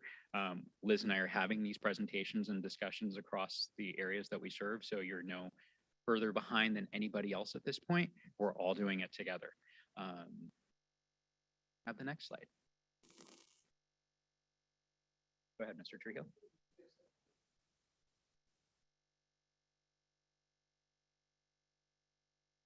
Working with the prior administration. I want to say April, July of this year, we've been working with them. When the transition came then, we wanted to make sure that they had it in front of them as well. But the model ordinance that Waste Management put together for our jurisdictions is a lot more flexible in that it allows for certain types of, instances that perhaps the Cal Recycle ordinance does not. It's very, very rigid and constrictive. So Waste Management thought, as an industry, we need to put something together for our jurisdictions because not everybody's going to fit in this mold. So that's why we presented, we drafted one actually, and we're presenting both of them to the city so that they. But the good news in all this, I know it seems like there's a lot happening, there's a lot to do, which there is, but we have already been working with Selma and our customers in the previous regulations that have come down the way, 1341 and 1826. What we need to do now is basically modify those programs so that we can make 1383 a normal part of what they're continuing to do and that we can get Selma well on the way to compliance. So that is a good thing. We just have to keep in mind the state is asking us to do more. They're asking the cities to do more. So that will translate that there needs to be probably some modifications along the way. We don't have exact figures at this time for the city. We wanted direction from you to have us continue conversations and communications so that we would be able to come back at a later time to actually, lay that before you. But I think at this time, what we would probably need to work on more than anything is that ordinance to get that in place. You have a recycling ordinance in place already, but it does not include food waste, organic waste, which is now this new regulation 1383. So that is what kind of where we are right now. Takes how long to get an ordinance passed, a first reading, waive the second, and then have the third? 30 days from start to finish. So we're still within the bullseye to get this ordinance adopted before 1/1. Right, and you can have a first reading at a special meeting, wait 5 days, have the second reading at a regular meeting, and then 30 days after.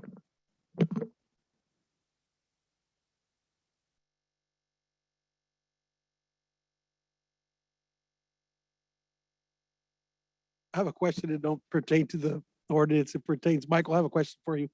In regards to these three, and of course, I'm a little biased. I own a restaurant. I have a person right by. We own a restaurant, so we're sitting here. Well, thank you. In regards to those three containers, we have a white and a green one. Mhm. So will it change eventually? Will we get a third container as a restaurant? Yes. Or is that? Yes. And so both of your enterprises respectively have been under the thresholds that were previously established with AB 1826. But because you guys now meet that minimum threshold, that's exactly what would happen is you would receive a green container or a green tote very similar to the one beside both of your homes. In this respect, it would be considered a 64 gallon. So the one that you have at home is 96 gallons. And the reason it is smaller is due to the density factor within the waste that's being disposed. It may be soupy, it may be wet, and that typically means heavy. Sorry, Raina. Come on, right now. Yes. And so that we need to truncate the size for the ability for the truck to actually service and lift So it the up. restaurants, we have a green bin and a white bin, right, for the cardboard. We'll be getting a third one Correct. and it'll be a bin size. It won't be a tote. It'll be a can size. So Oh, cart, gotcha. yes. Okay, that'll be for the food. Yes. Yes. I have a question. Yes, ma'am. How often will you be picking it up? The health and safety code provides that it must be serviced at least one time a week.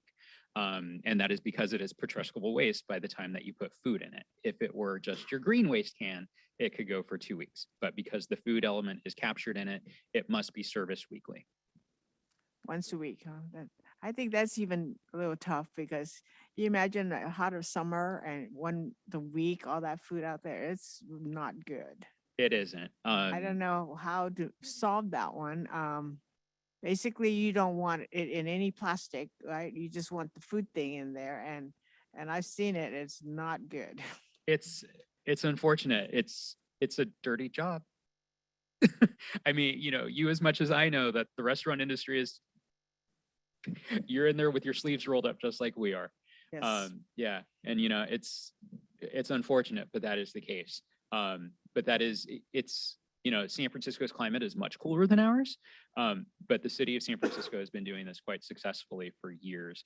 Again, a lot cooler than ours. And you know that we're gonna run into some requirement problems because, I mean, we go to our containers on Friday, Saturday, they're half full, but by Monday, when you're picking it up, everybody in their neighborhood came and dropped everybody in the trash, and we're.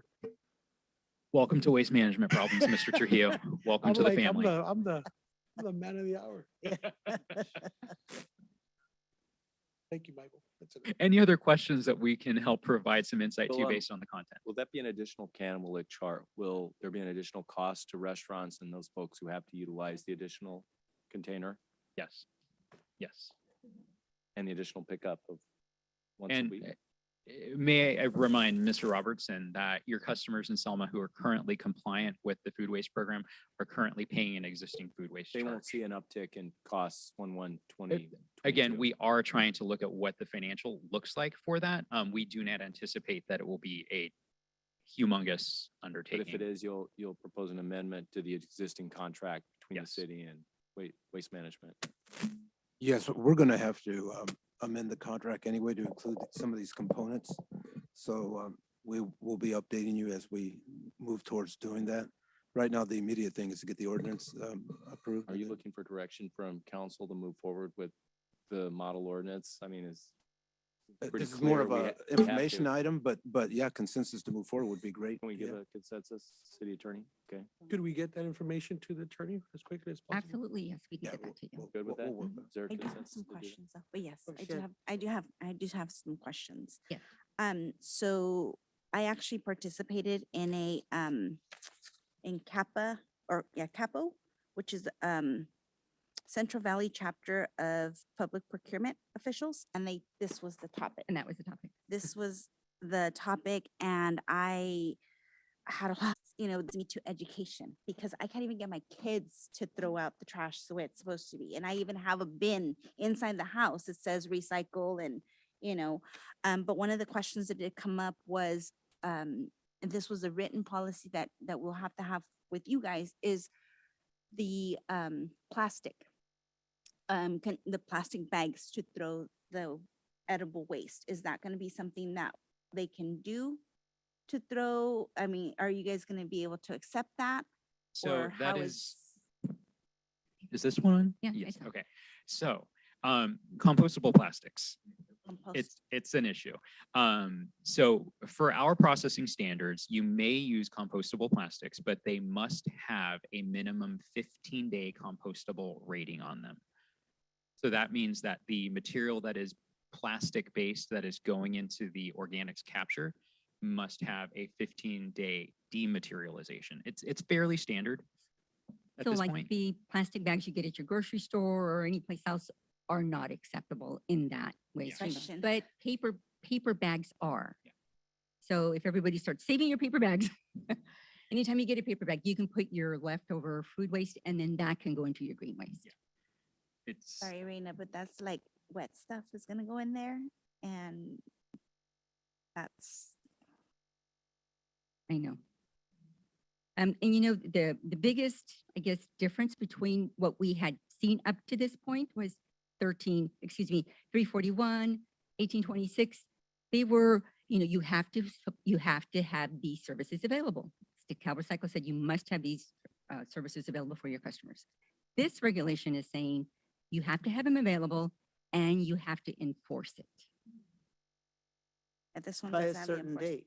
Yes. Yes. And Yeah. so that was, so education again is the biggest thing Yeah. for me, especially for owners of multifamily housing. Because even with them, they're not, they're not able to comply. And I'm coming from property management. So I have just all these questions like, what do we have to have in place? By when do we have to have it in place? And then the other thing was having to do with the recyclable supplies, office supplies, they have to be purchased. And that's a procurement, which I know we don't have, and we've discussed it, we don't have a procurement department. We need to have it, we have to be in compliance and we have to report it, that it has to be 30% products, office supplies, paper, even your public works has to, be on board. Like there's all these departments. And so when I just barely took a little bit of notes because it was like, Oh, yeah. just It's quite a large overwhelming record. of Yeah, it things, is. that I was thinking about of, both the city and as a property manager.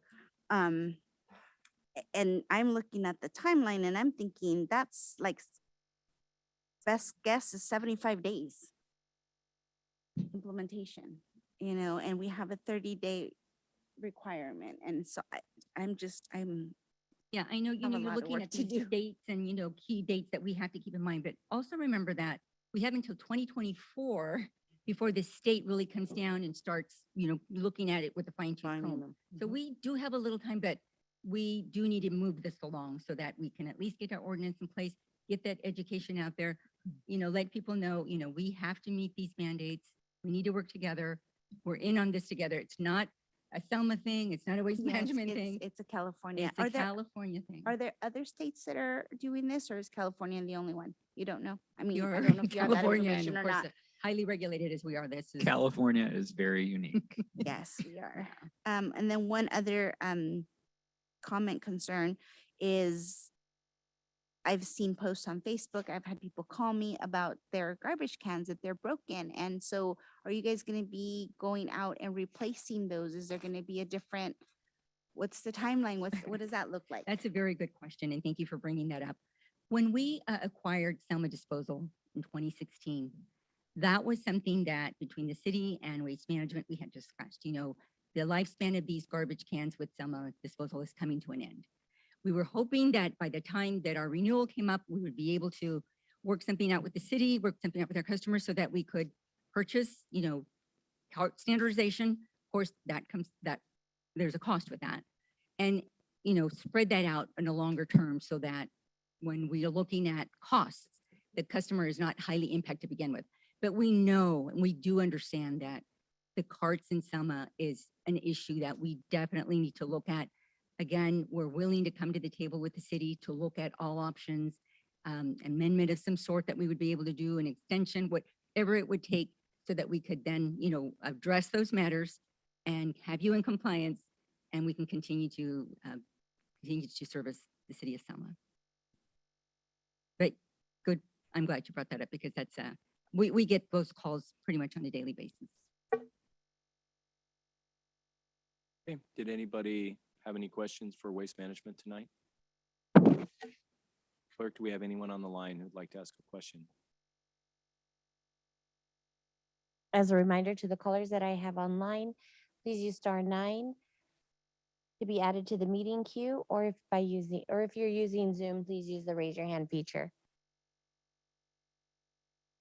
Mayor Robertson, at this time, I see no hands raised. Okay, thank you. Thank you for your presentation. With that, we'll move on to our second special presentation of the evening, which is Information Technology Overview and Security Update by DataPath. Yes, Mayor and City Council, Jason Hammock is here with DataPath to provide this overview. I understand that a little while back, the council had asked for an update regarding issues like ransomware and things of that nature. And that's basically the focus of the presentation today, just to let you know what we're doing right now and what we're not doing right now. Jason? Yeah, thank you very much. I'm going to have my manager and VP of sales, Dan, kind of intro and then we'll get an overview of where we're going after that. Dan? Good evening. Good evening, everybody. It's very nice to meet you. Thank you so much for your time this evening. Can you hear me okay? Yes. Okay. Sometimes people say I sound like Mickey Mouse. So I wanted to say thank you for your time this evening with Jason and I. I just wanted to say first and foremost, thank you for your partnership with DataPath over the years. We enjoy working with your team. We have staff that work there on site daily and in the wings, and we appreciate that partnership, and we appreciate your time this evening to hear us out. We'll keep it short and open it up for questions. So with that, I'll pass it off to Jason to go through our short slide deck with you guys. Thank you, Dan. Can you guys hear me?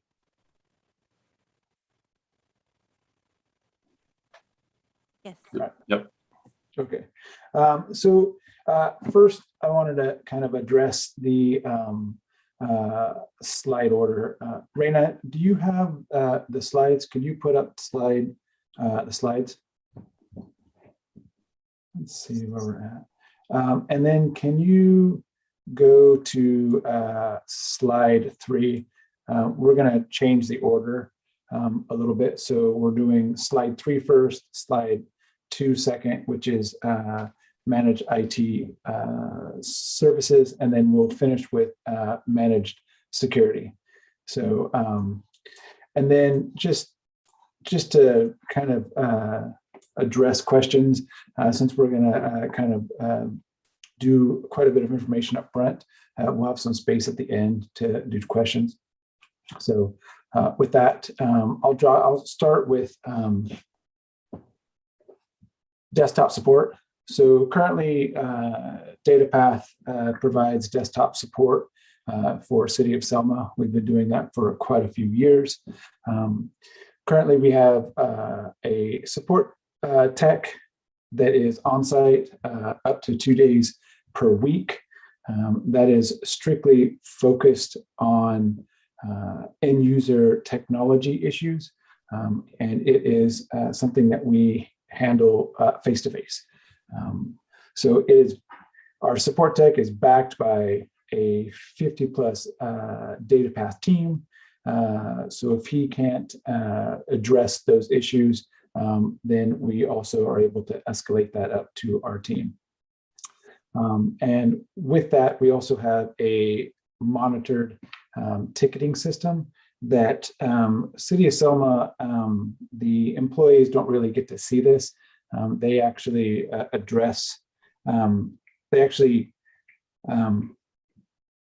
send tickets into email, and our support tech then puts those into our monitored ticket system. And that system, it is a built-in escalation. These are all pieces that allow us to handle the end user technology issues and be able to make that as smooth as possible. The goal is to cut down downtime. And on the slide, you can see that kind of the industry average of downtime, you're looking at probably about 56K per minute or 30K or 3,000K per hour. And that's just kind of an industry standard that we go by. So with that, these are the pieces that we provide that are clearly for desktop support. And if we were to look at what does that look like if City of Selma had hired a support technician, that support technician in Fresno, you're looking at about 45 to 50K per year. And that's about roughly 3,700 per month. What we provide City of Selma is $26.75 per month. So you can see the cost savings that that having outsourced IT can really save City of Selma. And so with that, that's kind of what desktop support looks like. Let's move to the next slide. Raina, can you go to Yep, you already have it up. Okay. And this is our managed IT services. This is a hybrid or a high level support. City of Selma, this is something that we provide City of Selma with high level resources for planning and future technology to ensure your backbone and server infrastructure is properly maintained with firmware and device management. This is 24/7 support of critical systems, and you have access to the full suite of DataPath IT tools. One of the pieces to this, as you can see, is most companies prefer to have their IT outsourced, 49% in fact. This allows City of Selma to manage the things that they are actually hired to do and focus on. And it allows us to actually provide our services for you.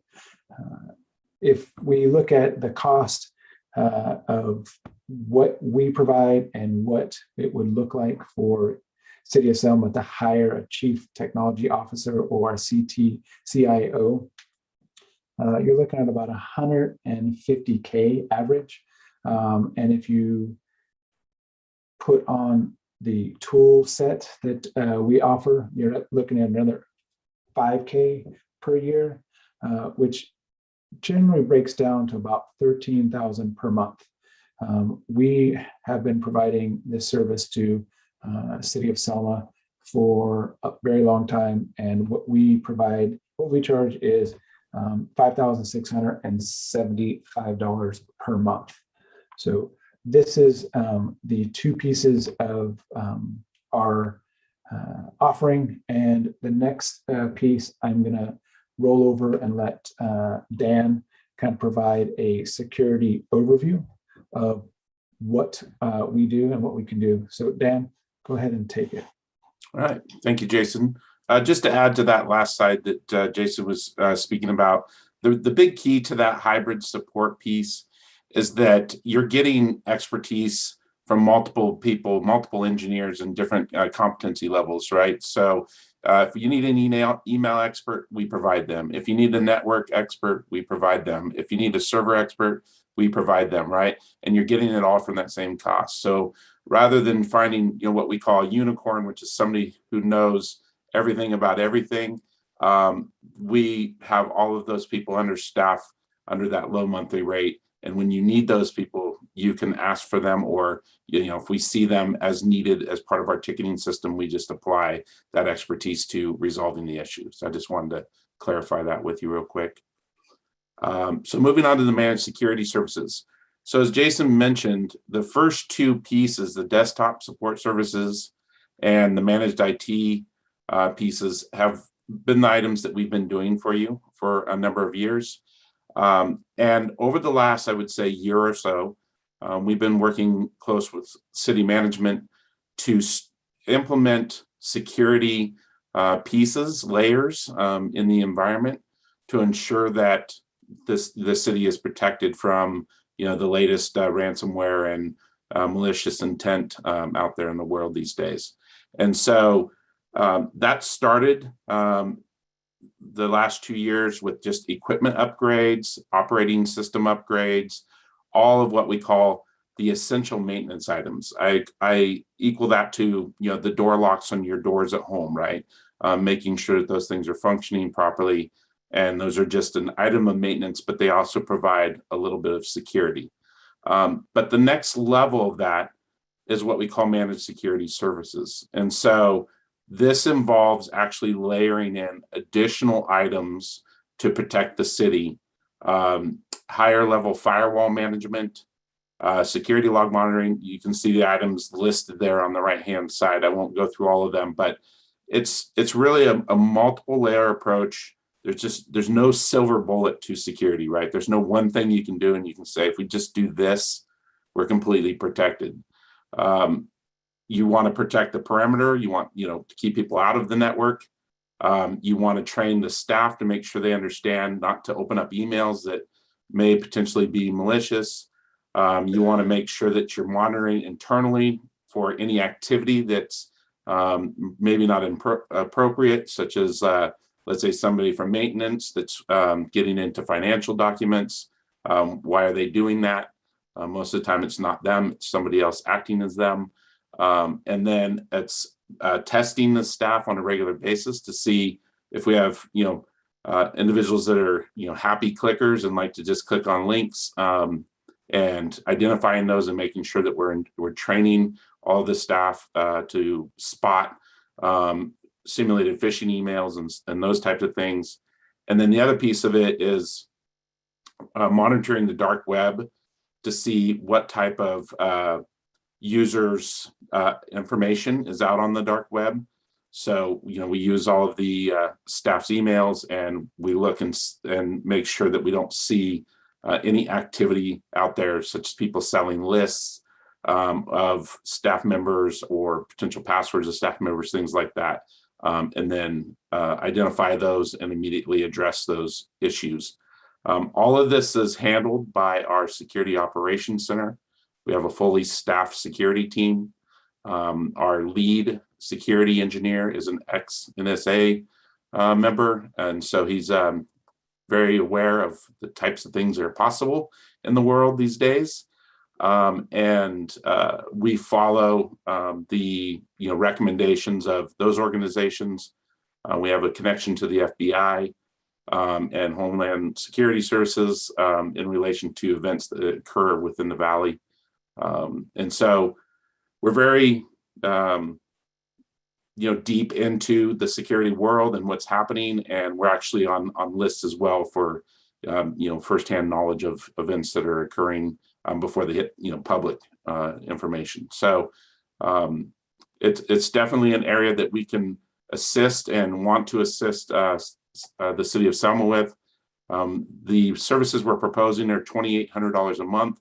That covers all of the training, the tools, the security team staff on a monthly basis to implement the City of Selma under our security services piece. To give you an idea, security analysts run about 100 to 120K a year in the Fresno area. The security tools run another 50 to 60,000 a year to be done properly. So you can see you can easily get up over $200,000 a year. We're able to leverage those tools across our client base and lower the cost for you, but get you very high level tools. To give an example, each one of our engineers has to be licensed to use a data aggregator that includes AI, and that license is $40,000 per technician per year for us. So we have a lot of cost invested in making sure that they have what they need and we serve our clients well. As you can see on the left-hand side there, the government is definitely a target these days. 50 cities and towns have been attacked this year alone. As you can see, they don't care about city size. As a matter of fact, they prefer smaller cities and rural areas because their assumption is that you're not investing in security or you don't have the security competency levels within the city. So it's an easier target for them.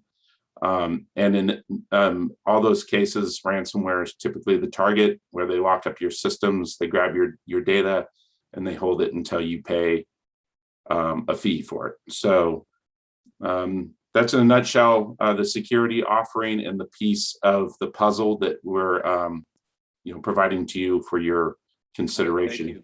What percentage would this make the city safer from one of those ransomware attacks if the city invested in this extra additional security program?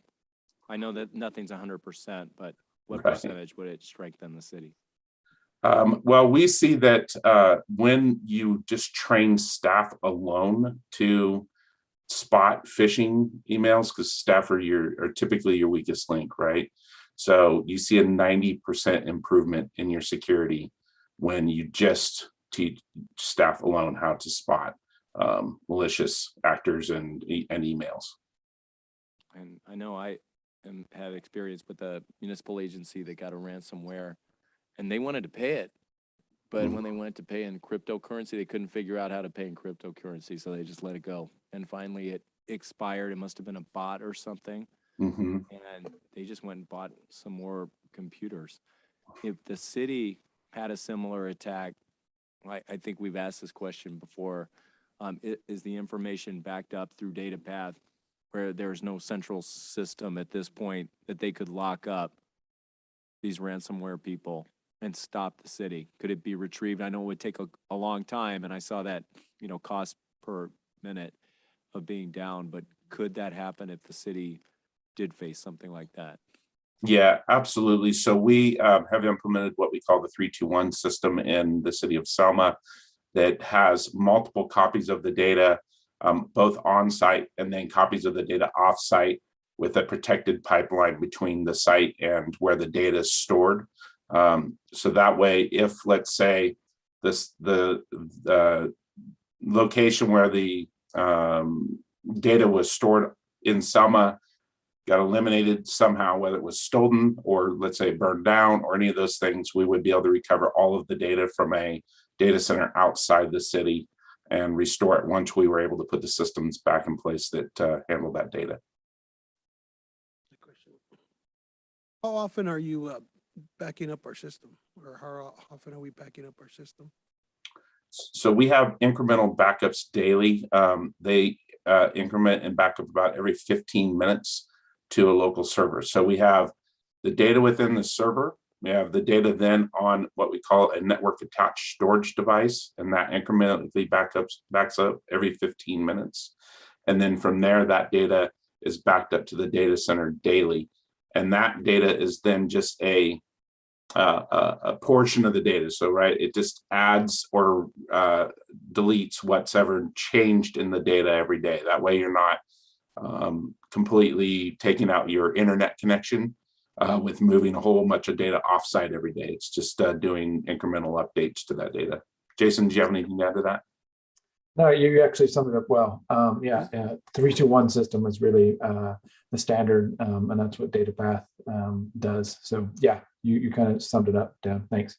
In regards to upgrading our services, if my understanding correctly, are we going from 100,000 to 133,000 a year? Is that what we're looking at?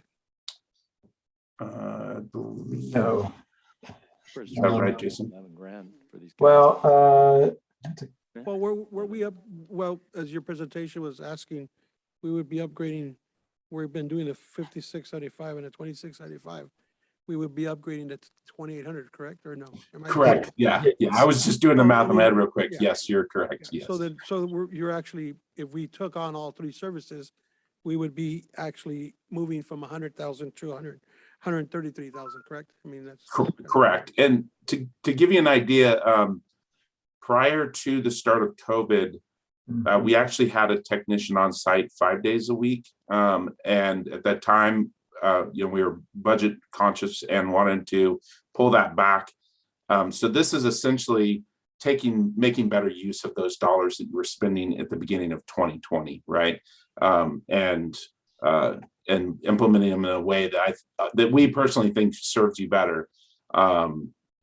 So yes, it is an increase, but more of just back to where you were originally. Yeah, good. Okay, and and that comes with the training also. Correct. Okay. Like that's the key, the training part. That is a very, very important piece. Thank you. And that was actually leading to my question. On this training that you guys provide or will provide through this, is there like a certificate that's involved with that? Because I do cyber awareness trainings for my staff every year. And so, I mean, it's free. I have to go to a specific website. And I don't know whether we're able to do this or not, but does it come with a certificate or? Jason, you want to answer Yeah. No, it's not a. Oh, you're muted. Well, that you completed the training, basically. Yeah, it's not a certificate-based training, but it is basically you're looking at a video, you're answering some questions, and it gets you familiarized with the phishing portion of the the offering. So it's training all the employees, and it's generally pushed out to all of the people that have emails at the city. So I don't know how that affects the city council, but that's generally the trajectory what we do. And the reason I ask is because I actually got a couple of emails and they were very suspicious, and had I not had this training, I was like, Reina, what do I do with this? Because I know it's a spam, or I know it's, you know, phishing or something. So she just went ahead. I think she sent a ticket to you guys. But that training is very important because you could automatically just click and it goes there. Correct. Yeah, that's where a lot of infections and stuff comes from, is clicking on that email. It's a really important piece of security, because the end user is generally the person that allows for entry into the network. So that's a big focus, is to train the staff. And again, like Dan pointed out, we've seen a 90% increase in security just by the training, which is impressive. Oftentimes they'll take names that are recognizable, but if you look at their email address, it's completely different. Get you to respond. So I have a question, piggyback of the amount of the cost. And I guess this is for our staff. I'd like to get a report on when their contract started and when it expires, and when we could discuss part. Or are you doing this because we asked for the presentation? Correct. Well, we're doing it primarily to give you a presentation and an overview on the security component. We are up for a renewal on the contract, so that the timing is right for us to talk to them. So when is the renewal? Ralph? Contract, I believe, expires at the end of this month. Correct. There have been some discussions between our finance director and them. I've been brought up to speed, so I'm hoping we can finish this conversation very quickly with them, and we will. Their rollover provision in the contract, just in case we go over Apparently, that. this has happened before, so yeah, I'm assuming that in the times when it's expired in the past, you've gone month to month. Is that Correct. correct? Yes. Yeah. Correct. We'll have time to take a look at it and make it an agenda item.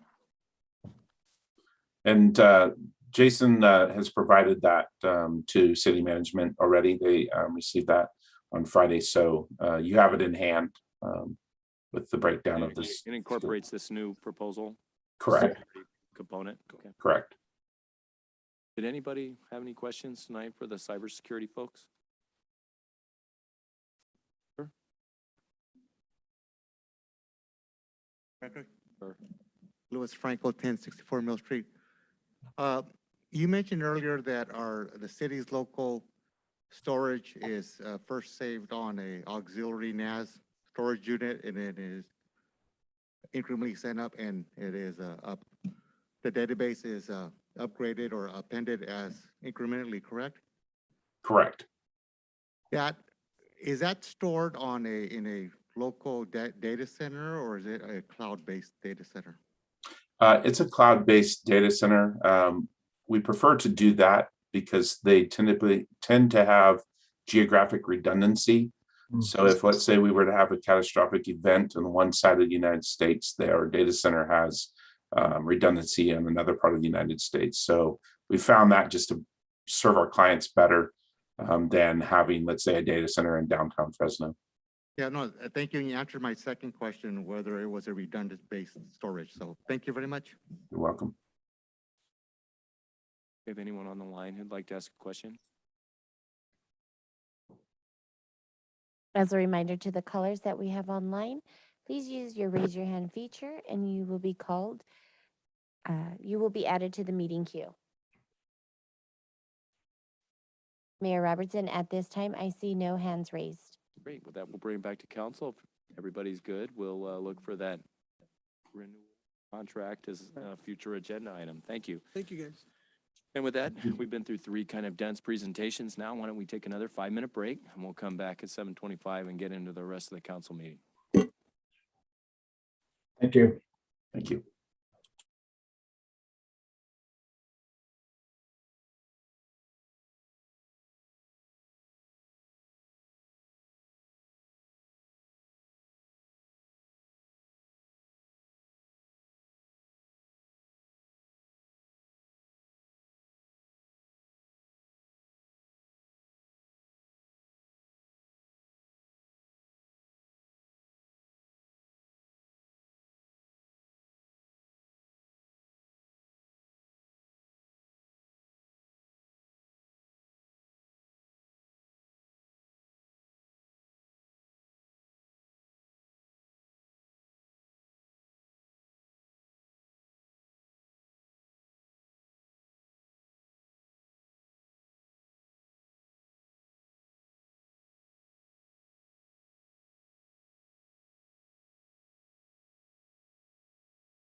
1 second. Shane, do you want to test your mic really quick now that I have you as a panelist? Shane, are you there?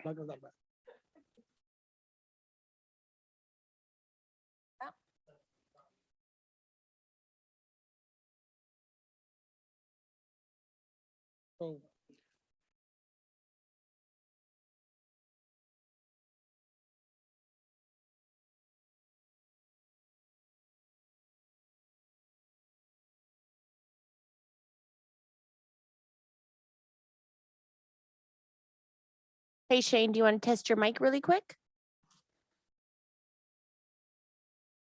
Yeah, I can't hear you. Gotta unmute it. Press the. Okay, I'm asking you to unmute. You just gotta press the space bar.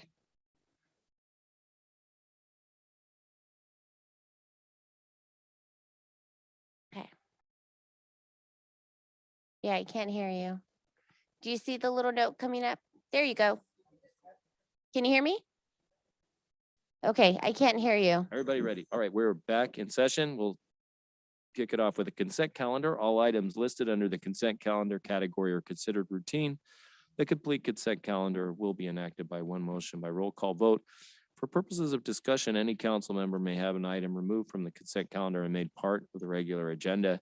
The council can then approve the remainder of the consent calendar. Would anyone like to take anything off the consent calendar tonight? Off F, Mayor. Okay. Is there a motion to approve items 1A through E? I'll make a motion. Is there a second? I'll second it. Call the roll, please. Councilmember Trujillo, Yes. Councilmember Mendoza Navarro, Councilmember Guerra, Yes. Mayor Pro Tem Cho, Yes. Mayor Robertson. Yes. Okay. Item F. I just Check have register. one on page 20. On check number 78112 for Liebert, Cassidy and Whitmore legal services for July and August for $55,404.50. Now, is this a final for them? No, the contract expiration date is October 9th. So you'll still see some, it'll be diminished, but it'll be gradually start to reduce. Why There so- will be some carryover from Yeah. time to time too, because there are some cases that they're still working on. Did she, or did they give an itemized listing of why Oh, yeah. it's so high? Well, everything is itemized. Everything is reviewed by the finance director, and I take a look at it too, and it all matches up to what we anticipate being those billings. Yeah. Like it's 2 months, July and August. Yeah, this is July and Right, August. I get that, July and August, And, okay. and we were involved in labor negotiations during this time, so there was extensive amount of work done. Usually it does seem a lot lower than that, though. I have a follow-up on that. The next item, 78113, Lozano Smith, legal services of 50,000 for August. Now that we don't have a full-time finance director, interim city manager, are you taking on that task of reviewing the legal bills? I had been reviewing them already since I've been on board, along with the That's a, finance that's a director. sizable chunk. Definitely needs to be reviewed every month. Okay, thank you Yeah, for we that. go back, we keep a little ledger of activities, so we're cross-checking. It's just hard because it's all privilege. There's really not a lot of sunlight that can happen on that bill. So not saying anything untoward about Lozano Smith, but that's a big chunk. It needs to be reviewed for due diligence. Thank you. Anyone have anything else they'd like to question on the check register? Okay, is there a motion to approve item F? I'll make a motion to approve. And I'll second that. Call the roll, please. Councilmember Guerra, Aye. Mayor Robertson, Aye. Councilmember Mendoza Navarro, Yes. Councilmember Trujillo, Yes. Mayor Pro Tem Cho. Yes. Okay, with that, we'll move on to our first item. It's a public hearing item, consideration of an ordinance amendment to section 8 of chapter 28 of title 11 of the Selma Municipal Code relating to billboards to increase the maximum allowable face area of billboards, including electronic billboards. The proposed ordinance would also amend requirements for sign placement, design, and electronic display standards within the city. This is the introduction, first reading, and public hearing. Good evening, Deputy City Manager Santillan. Good evening, Mayor, members of the council. Steve Brandt from QK is here. He is the principal planner and part of our team of planners with QK. And he will be presenting it, but we also have the applicant, Jeremy and Stephanie Gregory, in the audience for questions as well. Thanks, Fernando. Good evening, Mayor and Council. Steve Brandt, Contract City Planner for you and presenting this zoning text amendment tonight. This is a request by Jeremy Gregory. He owns a sign company and is interested in adding 2 billboards on the north side of town along Highway 99. In working with him, we determined that in order for him to do what he's wanting to do, we would need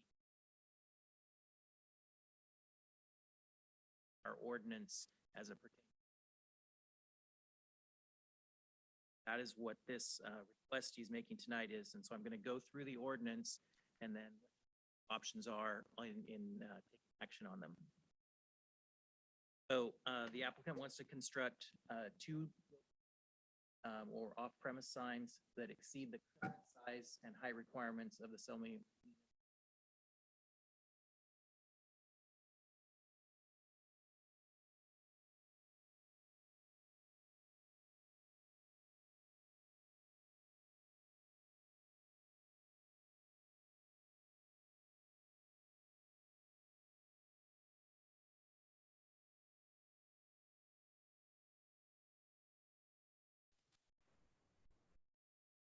So what's in the ordinance? The new ordinance would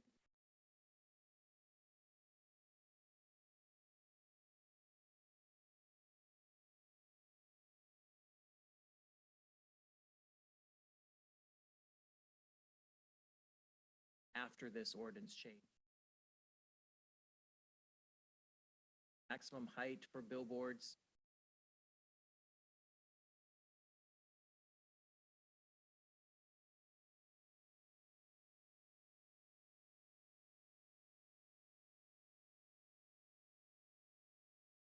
That kind of shows the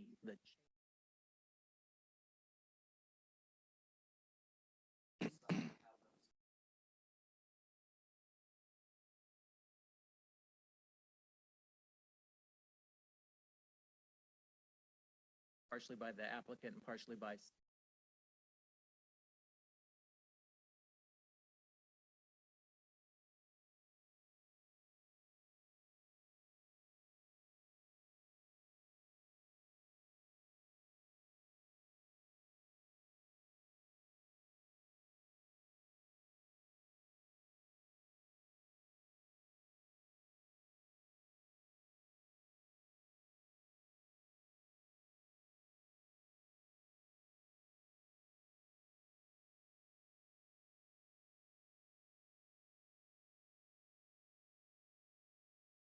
requirements for architectural embellishments.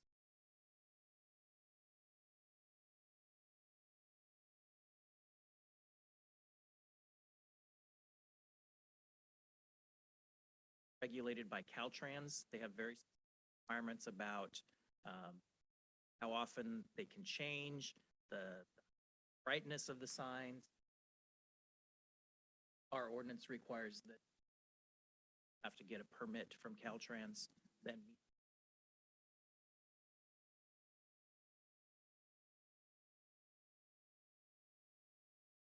so looking at what's out there right now, the current ordinance only allows billboards on the south end of the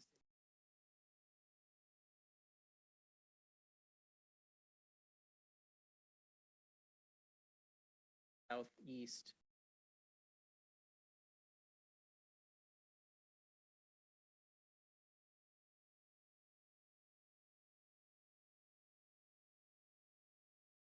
Area that's zoned industrial and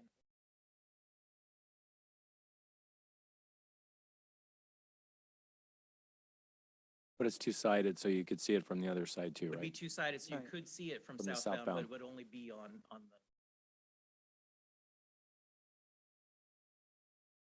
And then this sketch shows, just shows you where your existing billboards are. You've got 5 down in the south, 2 of them are electronic, one of them is the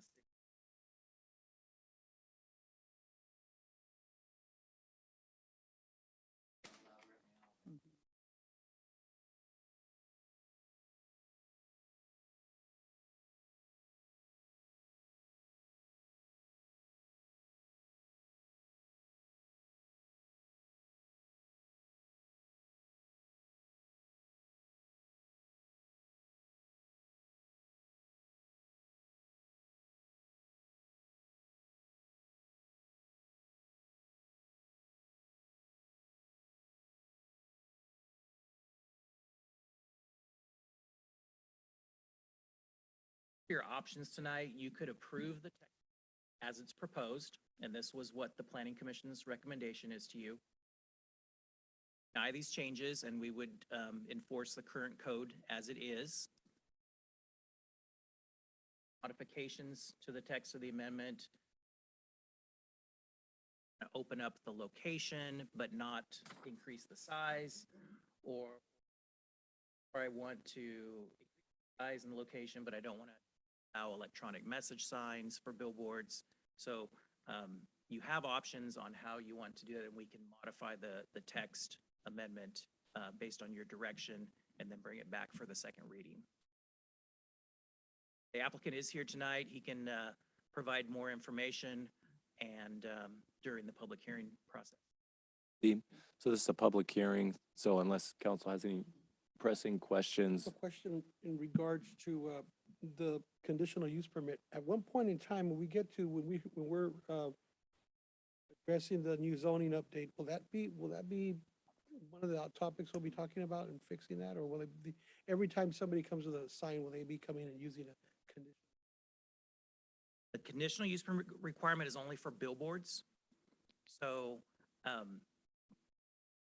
I think that then those would go to the Planning Commission, and assuming tonight that, because they're like the requirements that I laid out, the conditional use permit process is the process by which the Planning Commission verifies that those requirements are actually being met. So you're saying that he could come in, we could approve this in the next 2 years, it could bring another two? Or not him, but I mean, and eventually someone else could come. Yes, and As long as that's a they use good as point. long as This they use- ordinance is not just for this applicant. It would apply to anyone else who requirements feet. on the distance. Depending on regular billboards or electronic, there's enough 5 and 9 new billboards. But a billboard is a billboard, so you can't have any one of these subcategory billboards within 1,000 feet of another. To me, because I was wondering, why wouldn't we limit the number of billboards? Because you don't want to have, 1,000 billboards littering your highway. It's unsightly. But with that 1,000-foot requirement, that cuts down on the number of billboards that you can have. Certain length. Yeah, you only have so much space, right? It's zoned industrial. And is that vertical as well as horizontal? Is that a radius of 1,000 feet? Billboards can only be within side to side of the freeway. So they have to be within 200 feet of the freeway, and then linearly along the freeway have to be Linearly. 600 feet apart. But you probably wouldn't want to have a billboard horizontally because you wouldn't reach that highway Like crowd. the fact that the Planning Commission actually put the structure of the plan, that's something that's. at That'll least be an improvement. An improvement to what we've been seeing in Yeah. the past. With the But City tonight, of we're Selma just sign? approving, or if we're approving the size, is that Tonight, correct? you're maximum size that Right. people are allowed to apply for, Mhm. and approving opening up the north side to allow them. So is the Farney sign, is that higher than 32 feet? The billboard, the Farney billboard? There's the So, ordinance. so there's treats- no, yeah, the because ordinance treats- it's not within 200 feet of the highway, this would not apply. Well, the difference is the ordinance treats on-premise signs, which are signs for the business that's on that site, differently from billboards. And there's a higher height requirement for on-premises signs, I'm not, are you? obviously.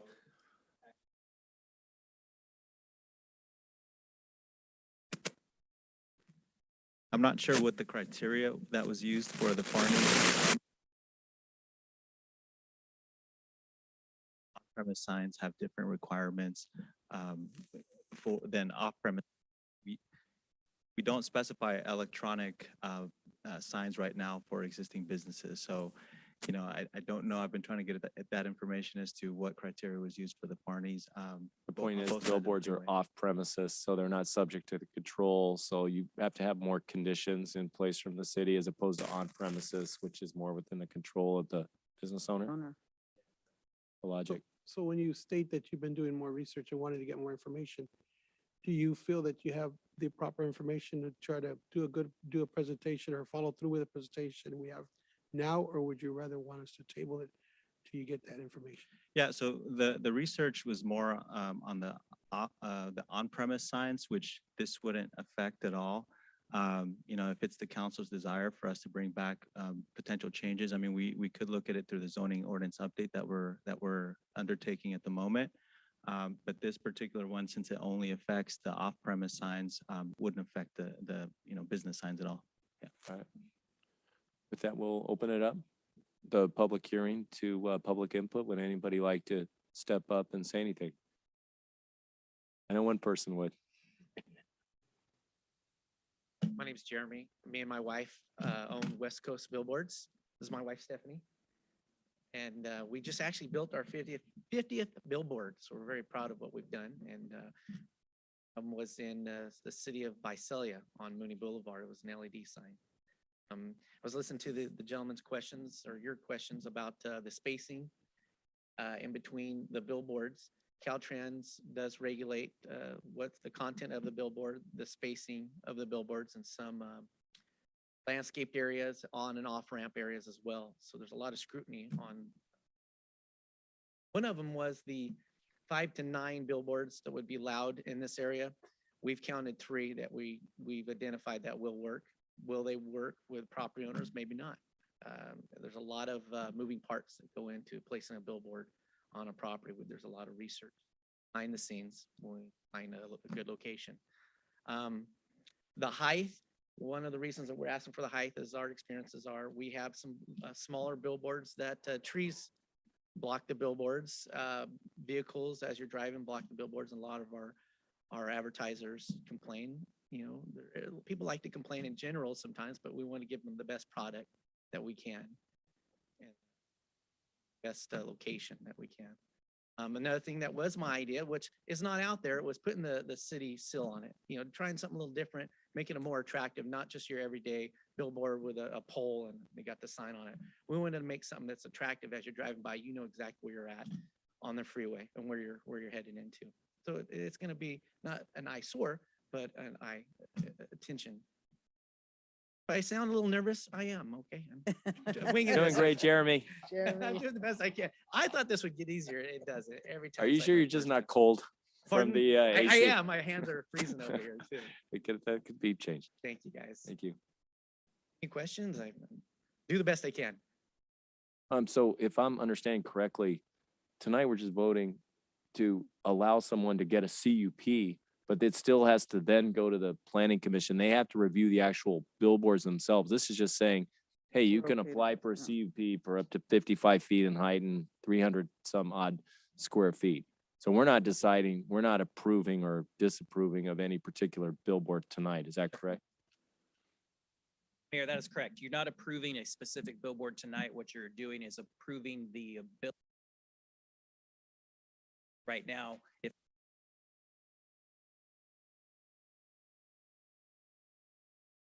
can't even apply. You can't even apply. So This this would gets them to allow the them first to step. apply. The assumption would be, though, that if he applies for something that meets the ordinance standards,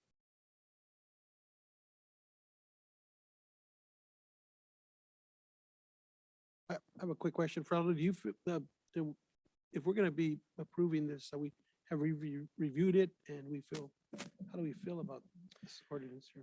Yeah, I mean, there's always the impacts of any kind of billboard, whatever the size. I mean, from a planning perspective, you'd rather see less, but you also have the business interest that you have to consider in a community. You know, I would add to what Steve just said about going to the planning commission and the CUP being considered. It's a discretionary approval, so it can be denied for certain reasons. I mean, just because it automatically meets. That's an important point, right? Yeah. Because they don't have to approve it just because it meets the parameters. Guidelines, yeah. So it has to meet the guidelines for them to apply.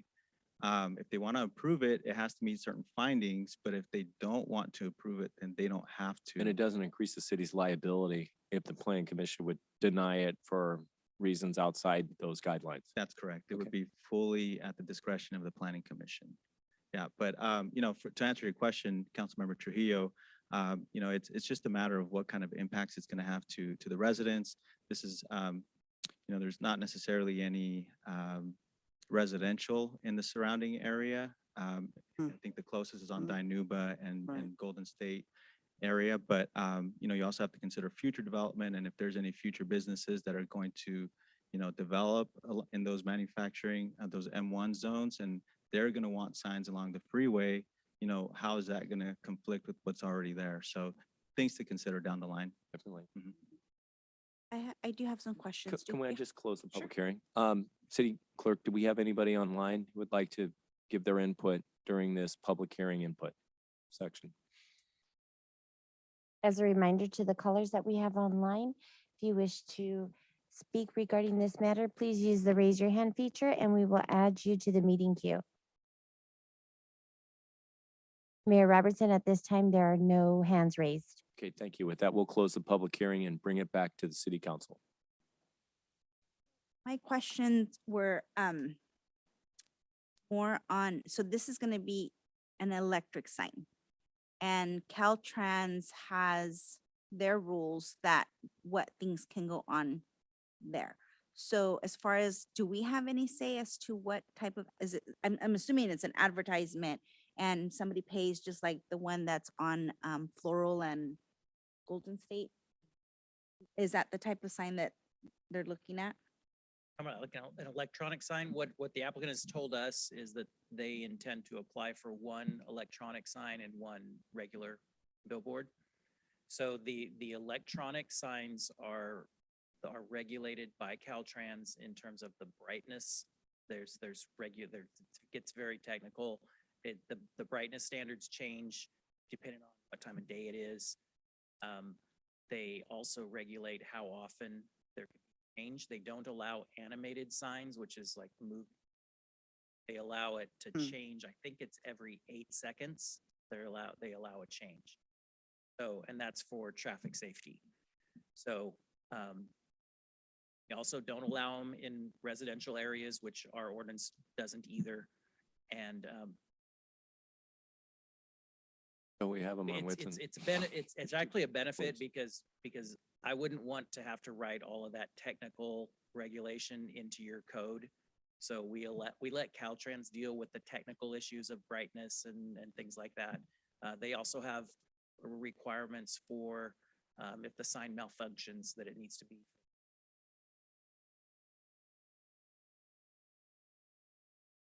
Question was, I mean, and I'm just thinking about signs because I love the sign coming into Selma from Kingsburg. That one's a beautiful sign. So is that, that's way within the ordinance that we have now? Yes. So Yes, that meets the current size of the ordinance. So. But as I said, the new ordinance would have some aesthetic requirements. So instead of just a round pole, it needs to be put something around it to give it some heft, some staz, yeah. Right, And then right. put the city logo or something that okay with that. identifies I like Selma it to look on it. nicer than these Does other it look like the city is advertising, endorsing the product that's being advertised on the billboard if the city logo? That might be just a potential issue there. Also, are we looking at free speech issues? If the city comes in and says, we don't like what's on your billboard, and they Yeah, come so- back and say, we have First Amendment right to put Mhm. whatever we want, like, we love doing X, we're all for candidate X. I mean, how do you regulate the content of a big billboard? Right. So you'd have to, there's a scrutiny standard that's applied with First Amendment speech. So we would have to look at that. You'd have limited ability to say, no, you can't have that speech up there. Is there We a agree. potential ability for the city to have standards of what could be put on a billboard, like no political? You can have neutral criteria on there, and we've done it for other cities. I can bring some examples if you'd like. Yeah. The other question Some I sort have, of guidelines? the other question I have is in regards to the height or the 55. Could it be at 45? What brought the 55? Where do we bring The that? 55 was what the applicant proposed. Based on, Can and that's the maximum. Based on what he says is the current industry standard. Can I ask him a question? Jeremy, you want to come up? Hi, Jeremy. The only question I have for you is, 55 is really high. I'm just imagining this big sign as I'm driving by, and I'm just wondering where bringing a 55 when you can bring a 40 or 45, and what's Should- the should what's the we- thought process? Should we go higher? No. I'm just, I'm more- no, I I'm- understand. yeah. When I heard 31, I thought, wow, 31, that's development, other signs, a tree could block it. These things are very expensive and they're expensive. Be able to see it from further down the road. I want the visibility to be there. I want the best product that I can possibly get and the size. In Washington, you can't build any building that's taller than the Washington Monument. Is that right? So can you should you be able to build a sign that's bigger than the City of Selma sign? Is that really apples and oranges? I mean, is it something Well, that needs to be the reason why I considered? was bringing it up is Sure. because, we're going to set a policy here for our community, and we probably have a 2.5 mile radius on the 99. Yeah. And as we develop and, the council has the ability to think about what's going to be the future 5, 10, 15, 20 years. I have a developer in industrial park and he decides that he wants, and I have your sign at a 50 feet height. What are we doing for that customer? That's the reason why I'm asking you. It's not because, what the size of, I'm talking, we need to look at this and look for the ability for the future. And I think one of the most important thing we should do is probably contact one of those individuals or do our due diligence to make sure, that's the reason why I was asking you what brought you to bring a 55-inch height of a sign. I originally wanted to go in it at 60. I'm looking. We for have the another future, too. speaker Oh, I'm sorry. right behind you. My wife. You better yield. Hi, Hi, Stephanie hi. Gregory. Just another quick point on the height of the signs. You're sitting low in a car and you're driving, you're looking up to see anything basically.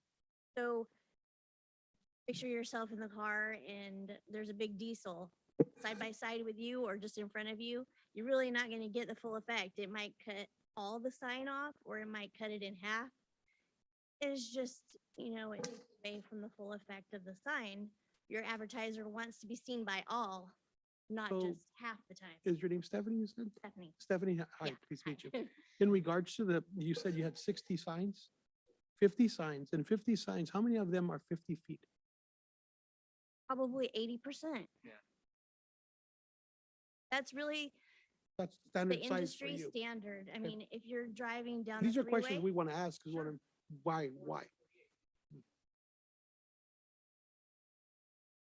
so is that Kingsburg? Have signs already in.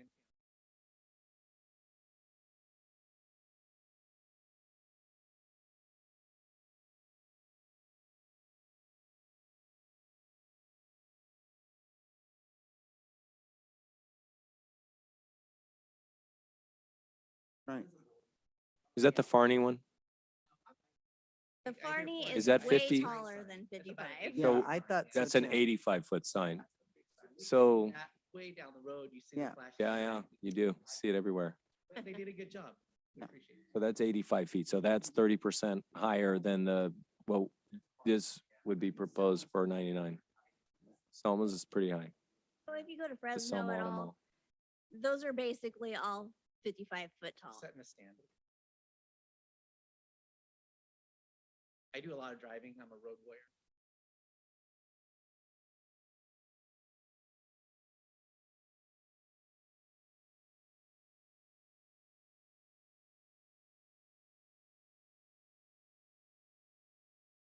And is there a provision for vandalism? If the signs are vandalized, is there a mandatory repair period so they don't look bad in case, they get tagged? I see a lot of signs getting tagged.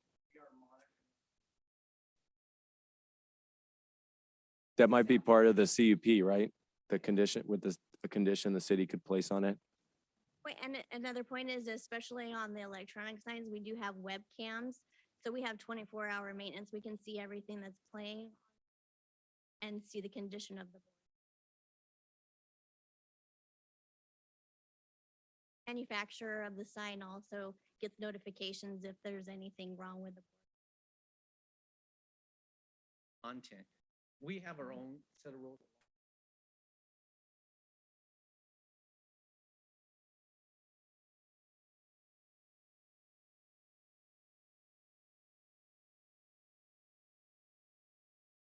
Things that are offensive to people.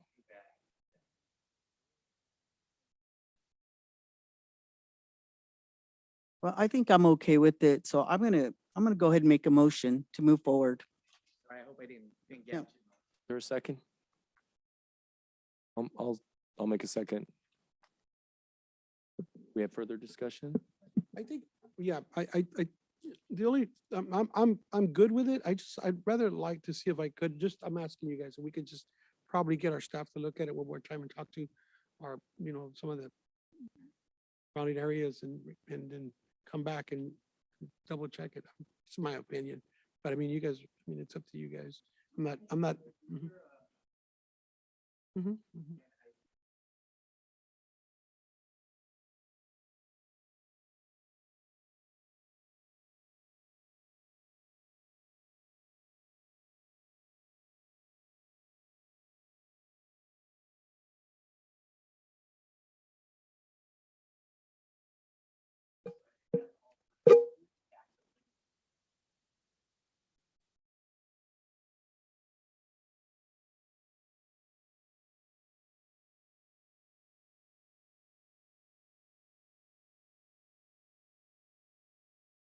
You want to modify the motion to review it, or you want to move? Yeah, it'd be nice if we can modify it, so we could review it, because I just, my only concern is just to, I see that staff has questions. The more we talk about it, I have a couple of more questions. I'm not saying I'm not against, I'm against it. I would just like for our staff to review it, and then we'll come back and approve it. Staff hasn't reviewed it. Have you reviewed it, Fernando? Thank you. Yes, I mean, we've reviewed it thoroughly. It went to the planning commission, but if there's more questions, I think one thing that we weren't able to answer today was with regard to the on-premise signs. If that's something that the council would want us to look at and bring back with more information, we can absolutely do that. We can look at the actual numbers of potential signs that could go in that area that's being approved. So whatever additional information the council needs, we can definitely So bring you're back. saying you would actually bundle the on and the off premises signs and bring this back? Well, I mean, that's a consideration I think the council would direct us to do. It seems like but- there are two different standards. If Farney's is 85 feet high and then, it's 32 for the highway right now. So there's a huge discrepancy between the two. Yeah. Should probably be some consistency there. But there's some serious Private. considerations, for free speech, content of the signs, coming up with guidelines for those signs. That'd be important to bring back. What happens if they vandalize them? Make sure that they have to repair them. I'm for it, right? I'm for commerce. It's just got to do it right. Have to advertise correctly, and this is a big move for the way the land's going to look. The city's going to look near the highway. The other thing was the scene here, it actually talks about the billboard shall have the City of Selma branding, and I know you had a concern about that. So the way that it's written, I'd like to take that out. I'll just We have some issues. So should we table it for, table for the next meeting and have them come back. We'll does that give you enough time? For the next November meeting, 1 yeah, meeting? I can work with Steve and the QK staff to look at best practice. I mean, we looked at a lot of the surrounding cities, but again, it was more narrowly focused to the proposal from the applicant, but we can do a much more broader review. Sounds good. I think everyone's, good with it. Just we have to Mhm. fine Just a tune it and couple. just, strengthen it a little bit and get the detail down a little more. So council, for the minutes, then you have a motion pending. Are you withdrawing that motion? Someone made a motion to introduce and waive the first reading. Okay, I'll withdraw the motion. I'll withdraw my Okay. second. Okay, and then I recommend a motion to continue to a date certain so that you don't have to renotice. I'll make a motion to move it to the next meeting. November 1st. I'll second Okay, it. would that be enough, Steph? Yes, we can do that. Thank you. Okay, so you have a motion and a second, Call the roll, Mayor. please, City Clerk. Councilmember continue. Trujillo, Yes. Mayor Pro Tem Cho, Yes. Councilmember Guerra, Yes. Councilmember Mendoza Navarro, Yes. Mayor Robertson. Yes. And we'll move on with that to number 3, consider objections to proposed removal of illegal advertising display at 1630 Second Street. It looks like there's a recommendation to continue this. Yes, thank you, Mayor, members of the council. We are recommending to continue this to the November 1st meeting because we weren't able to adequately notice the public hearing in time for this council meeting. Thank you. So is there a motion to continue this item? I'll make the motion. Is there a second? I'll make I'll the second. second. Call the roll, please. Either one. Councilmember Mendoza Navarro, Yes. Councilmember Guerra, Yes. Councilmember Trujillo, Yes. Mayor Pro Tem Cho, Yes. Mayor Robertson. Yes. Item 4, consider approval to change the messaging of a city-owned sign located in the center median on the north side of the Floral Avenue, Highland Avenue intersection. We're all about signs tonight, aren't we? I know. Right, that's right. And I'm just going to stand up here for the next few items, if you don't mind. So this proposal was a request from Mr. Dwight Nelson, the owner of the Selma Auto Mall.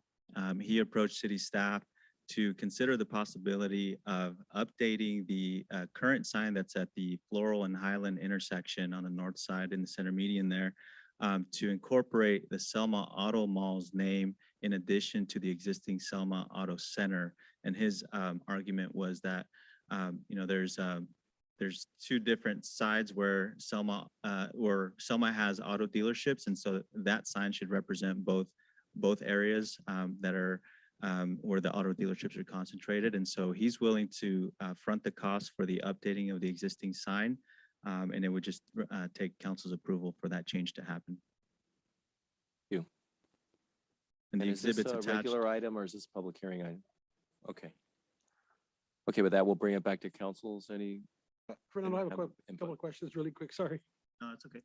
In regards, you said he used the word front the cost. So this is going to be full cost on him, correct? Correct. Will we have the ability to look at what he's going to want to put up? Yes, so we have the ability to change the design as proposed, and he won't front the cost. He's going to actually fund it fully, so we won't have to reimburse him at all. Have that in writing? Yes, we do. Is that legal? Is that a gift of public funds? It's a benefit for the public, so it wouldn't be a gift of public funds. The sign would benefit the users of that area. Is that a tax deduction for him? I don't know. I don't know the IRS rules as far as a tax deduction. He'll come back and bring us.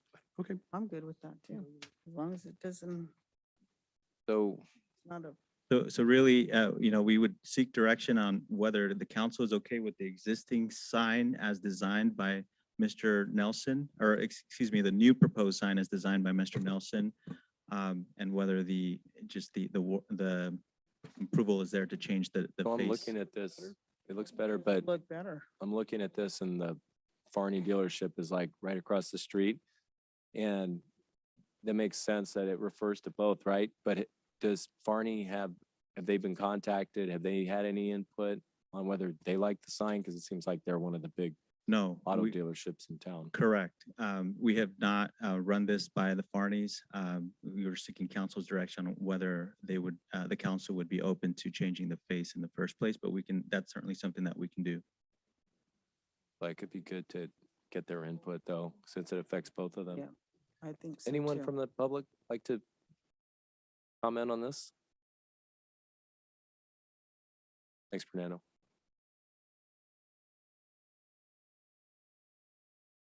My question is, how did that get on there? Number one. Number two, if council decides to allow that sign to go on, or if you're going to start having signs like that, if a car wrecks into it and it's crumbled, how long are you guys going to make some recommendations and something on a contract with the city and Dwight Nelson or whoever puts the signs on there that says they have possibly 30 days in the contract to pay it themselves to get it redone, so it doesn't stay like that for like 10 years, and someone has to look at it constantly. I mean, are there going to be other kind of regulations that will be on that contract if you guys decide to start doing that. So if he gets it on that corner, will other businesses or automalls be allowed to put them in other areas as well? So, but my question would be, when was that put on there and how did that go about? Did the city manager approve that on their own? Was it during a council meeting that I missed? I haven't missed one in almost 10 years, so I don't really remember that one. But maybe, you know, I am working sometimes when I'm sitting there, maybe I missed it. So, and when exactly was that put on there? Does Can you, Mark, anybody can you know? introduce yourself one more time? Rose Robertson, 1057 Mill Street. I know Thank you. Thank you. Anyone else have any comments? Teresa Salas, 1701 Danube Avenue. I think that doesn't the sign belong to the city, just like the ones coming in on Second Street? I think that it wasn't, basically it was just aesthetic that was done to point out different sections of the city. And so what he wants to do, he just wants to change that middle piece. We're not changing the brick or anything. He's just saying auto malls that way, auto centers this way. So I don't think that he would become the owner of the sign. I think it's just, he just wants that two arrows instead of, and so I think the sign would ultimately still belong to the city. So we would, if somebody wrecked into it, it would be our responsibility to take care of it, but he's paying to make the changes of that sign. And I don't see any problem with that. I think it's highlighting another big business in our community. Both of the auto centers add a lot of value to our city. They bring a lot of tax revenue in, and to highlight that for people that are driving by, I don't think there's any harm in something like that, especially like I said, he's paying to make the change to it. He's not paying to buy the sign from us and own it and tell us what to put on it, but he's just suggesting that, you know, it points to both of these areas of town that are of big value to our city. Anyone else?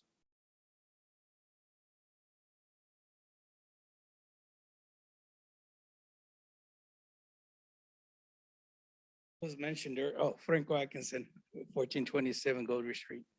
It was mentioned earlier that those big signs that they want to put up on the freeway is going to bring revenue to the city because they're telling people where it's at. This sign is the exact same thing. All it's doing is saying, hey, guys, there's some more cars over there. And I think it's only fair. If the city sponsored that sign, then it's only fair for the city to go ahead and allow that sign to be changed to go and show where the other cars are at also. It still belongs to the city and is something to beautify the area. And so it's your opportunity to go ahead and make sure it gets done right. And I mean, it's a win-win situation. Thank you. Thank you. Yeah, I mean, you read it first and it looks like he owned that sign, right? That's what I had to look at it. He owns a sign the right of way. But then you look at it, he doesn't, you know, he's just proposing to redo the sign.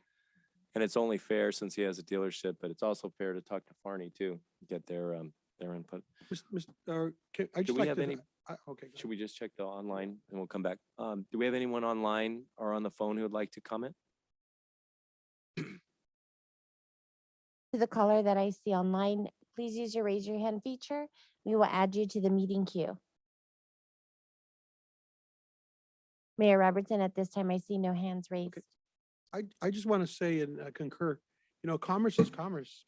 And anybody that steps a foot into this council and asks, you know, they want the ability to give someone else the ability to make money in our community. Those are tax increments that we get to share. And, you know, we're pro-growth.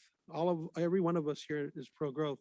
And I believe that, yes, Mr. Mayor, we do have to make contact with the Farneys, but I also want to make sure that we understand that, you know, any new paint in any City of Selma's that we're not going to pay for it's a plus for us. It's a helps us. And any ability that we're able to reach out and talk to a business owner that's able and wanting to help our city thrive and bring more commerce to this community, it's a plus. So I'm for it. I applaud him for doing that. He's thinking properly, and that's all I got to say. Thank you. If I may add a comment, you know, the council always has the authority to approve it with the condition that, we check with Farney. If there is a certain design or different messaging that the Farneys would like to add, we can work with them to determine an appropriate design if the council gives us that authority while Their approving cost. it now. I mean, since, right, since Mr. Nelson's willing to pay for it, fully, the Farneys would be willing to defray that as well. Okay, I'm okay with it. I'd like to move forward. I'll make a motion to move forward. I second it. As long as we get consensus with, or we confirm with the Farneys. And I think that would be good. Fair. It's fair. Call the roll, please. Councilmember Guerra, Yes. Councilmember Trujillo, Yes. Councilmember Mendoza Navarro, Yes. Mayor Pro Tem Cho, Yes. Mayor Robertson. Yes. Item 5, consideration of Caltrans Standard Agreement 06-0003 per State Route 99 and Floral Avenue Interchange Operational Analysis. Endo. It's me again. I think this is my last item besides my department report, but this item was brought forth at the request of Caltrans because I think it was a mutual understanding that they would look at the Floral Avenue interchange, the off-ramps and the on-ramps to look at potential improvements that would facilitate traffic circulation in that area. I believe several months ago, we agreed to put up the cost for that kind of study for Caltrans staff time. And this agreement solidifies that understanding and requires a $5,000 advance deposit for them to start that work. Attached to the staff report is a scope of work that Caltrans has proposed for this feasibility study. We anticipate, they didn't give us a firm timeline. We anticipate this study to be completed hopefully early in the next fiscal year. So, but at different points with any drafts, we'll come back to the council for review and analysis.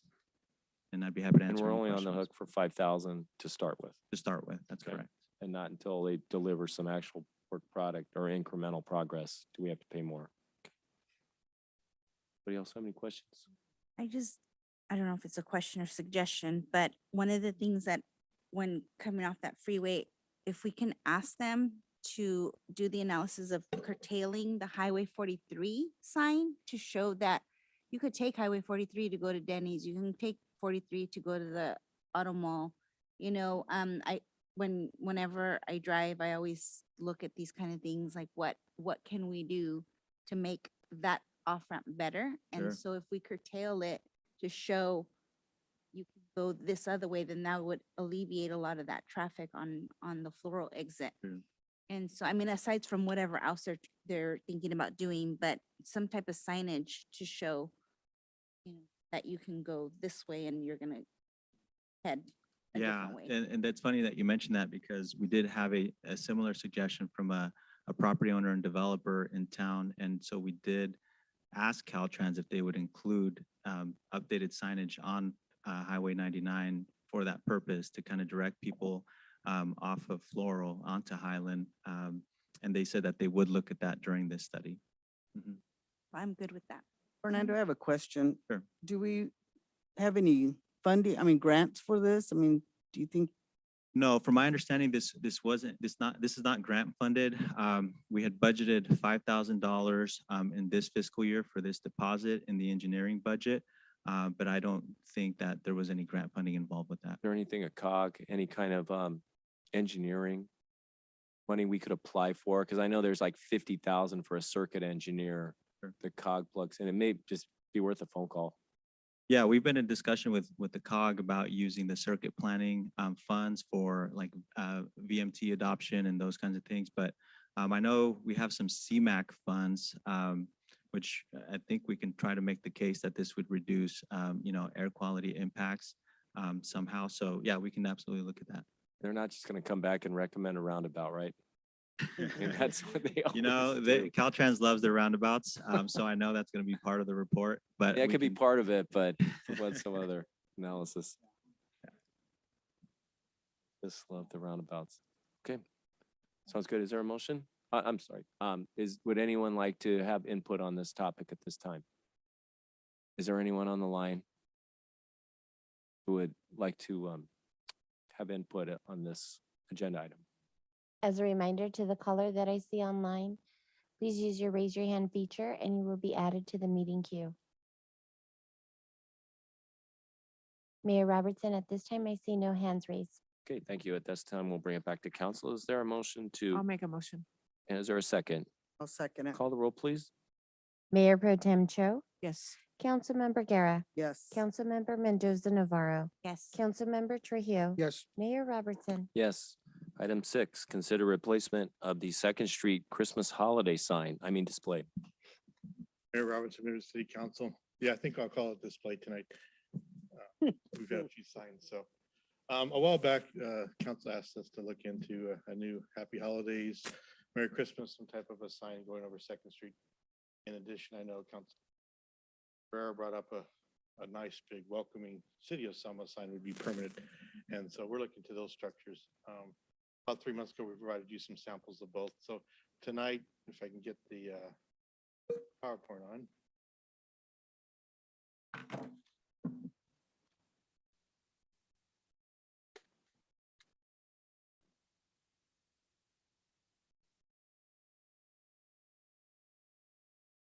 Tonight, just providing you some samples that are in a staff report.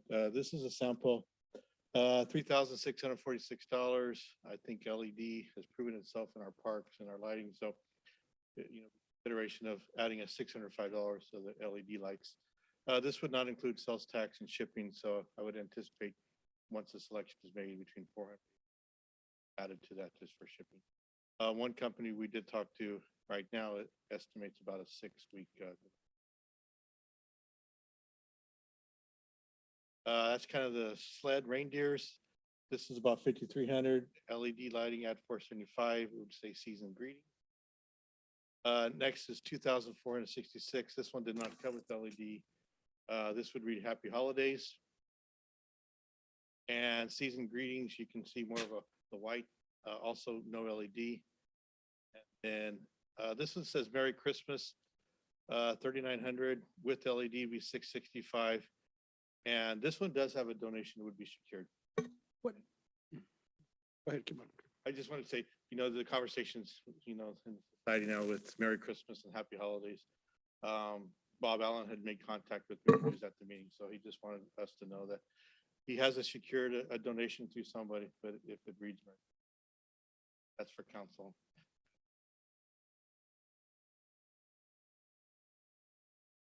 Yeah, that would look nice. Could we, I was gonna ask you on the last one, that right there, that part right there, could we put that on the top of Merry Christmas? You do 2 of them? Well, on the same one, Costing you a know what I mean, lot. on the top. Yeah, but it costs a lot. I could work, see if the company would do, you're You basically know- talking you know about what the I mean? sleigh Put with the Merry on Christmas. the top, I think it Merry would, Christmas? but Merry Christmas. It's 2021. We got, What do you want? I know I celebrate Christmas in my house. I love Christmas. holidays? I say Merry Christmas. I I'm like- not a big fan of Happy Holidays and season greetings, but as a public entity, I think we have to be respectful of those who don't celebrate Christmas, who see it as a religious there's- holiday, that they're not in favor of. People are, laughing at that. And I understand your reaction, but as a public entity, we don't want to be offensive. And unfortunately, in 2021, we have to be careful of, what we put out there and Right. advocate for in terms of a religious holiday, not putting one religion over the other. If I had my druthers, we'd put, all of them, all of the greetings on there. Without that, what if we just put the reindeer, Santa and the reindeer? I like That's the an Happy ecumenical Holidays. type of universal symbol. I think Happy Holidays basically says a lot. It could cover, Christmas and Hanukkah and, Yeah. New Year's. So that to me, It's better than Merry Christmas yeah, because in this then context. that's like I say, not everybody does celebrate Christmas. Yeah. But that looks dead. Well, then they could dress Let's it put up better, Christmas on don't the you top, think? some leaves, put Yeah, they could do Happy Holidays, but make it There's a Yeah, red one too. nicer. Happy I Holidays think in for us red to- above that. to find Dress it up, something. If Mike. it's Happy Holidays, I could find different companies. There's so Yeah, many different that's what I'm companies. saying. that- I mean, can mean- they do happy holidays in something like this? I Like, can work with it. But Sarah. Yeah, but I'm just trying to get you there's samples of trees and, different Make directions. it look and then we'll nice. go I mean, from there. Santa and the reindeer looks really good if you could Can you incorporate put that on that. the top? You could put that on the top or on the side without doubling the cost. The other factor is it doesn't look like, I mean, to me, it doesn't look like you have time. Like when you order, Not for it's gonna this be year. here like in December, so you're out of time. The cost isn't a yes, no, we factor, need to be able to do but it. to budget do it, Yeah, we didn't fiscally budget for it this fiscal year, but I'm coming to you now, so we have time for February, March when we'd start our budget. but doesn't the city have, But wait a minute, like, Mike, when, we didn't we talked. have a travel budget wait, of we did. $10,000? And none of us have used, none of us went to League of Cities. So Mike, couldn't we use some of that for this? wait. We talked about this a while back. We can't buy one this year so we can put one up this year? I'm sure we can. If you allocated the funds, we did not. Keep the funds. I mean, Mike, we talked about this a year ago We and we said, we didn't want to go you to- specifically told the council that we can't do it this year because in 2 months it's Christmas. So we all understood that. And we said, okay, for next year. So I'm under the Here we are impression again, today Groundhog Day. that we were gonna get a sign put up this year. Can we find one, Mike? Sure. Can we find one that says Happy Holidays and put Christmas, the reindeers flying up to the north? A nice font. Doesn't the city have a travel budget for education that we haven't tapped this year so far? That we have not. Regardless, we can cover the cost. We'll have to do we'll clean it up in the budget amendment when we bring forward, probably before the end of the year. You know, come out of some So fund. we can find the money to put this sign up this year. Yeah, because we didn't do no traveling. I guess as long as you give us some direction on what kind of sign you want. Can we open up the public and hear from anyone who would like to talk about this? Anyone like to come up and talk about this?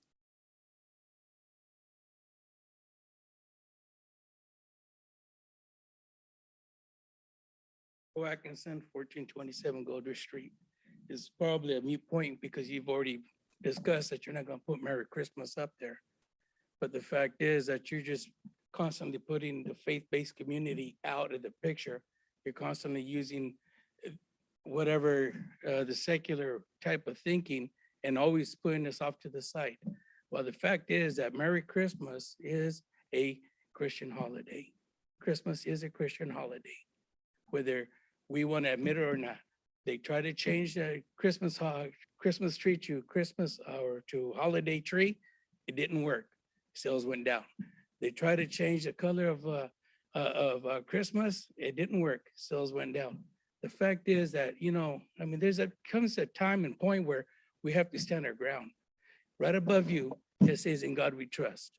Before you know it, we're gonna have to take that down because somebody's gonna be offended. Before you know it, you're gonna come in dressed a certain way. People are gonna be offended. So you got to dress stuff differently.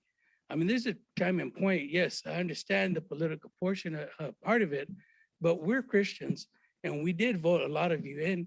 And, you're trying to tell us that we can have this holiday that's always been ours for 2,000 years, and I just, 2021, God is still alive.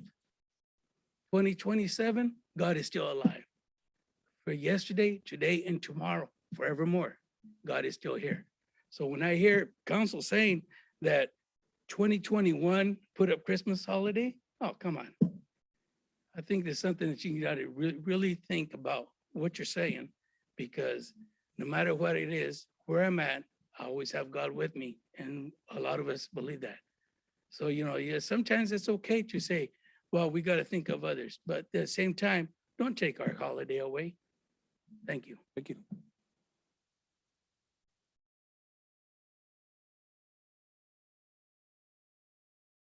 Sala, 1701 Daniel Avenue. I agree 100%. I was just thinking to myself, the holiday is Christmas. It's Christmas. It's a Christian holiday. And the city of Fowler says Merry Christmas, by the way. In God we trust. God is the center of the majority of and if not God, a higher power, an entity. And by acknowledging that, That's the makeup of our community, the biggest makeup of our community. Look at all the churches that we have in our community, and they all believe in Christ and Christmas. And I'd like to see it, see Merry Christmas. And, okay, Happy Holidays, but Santa Claus, really? It's a myth. Excuse me. I don't want to see Santa Claus flying up there.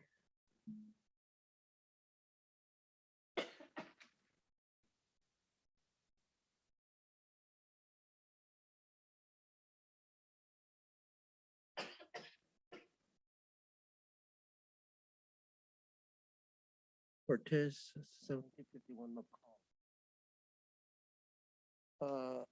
In the scriptures, we see that we say, "Do not be afraid." So when we're eliminating this Christmas wording, we're being afraid of other people. Okay, let's not be afraid. Be forthright and have fortitude in doing what we have to do. Now, you could make a little thing there with the reindeer. You could put the Merry Christmas and the Happy Holidays for everybody. It'll make everybody happy, hopefully. But you always will find somebody who doesn't like it, no matter what you do. Let's just go with what we ought to be doing. You could throw that in there, but like I said again, the scriptures say, do not be afraid. By throwing this out like this, you are being afraid in some way, okay? Have strength and fortitude. I'm saying.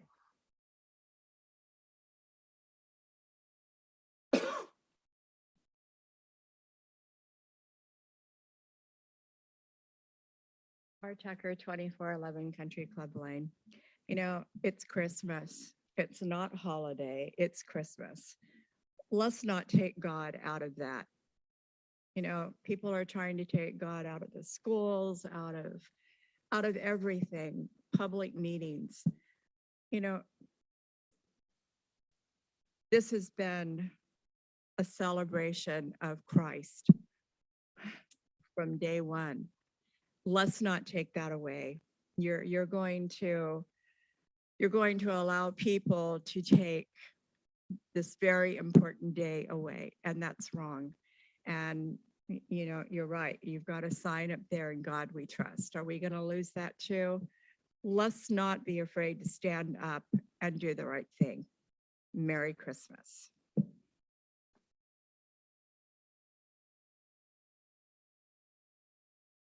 We have anyone on the line who'd like to comment?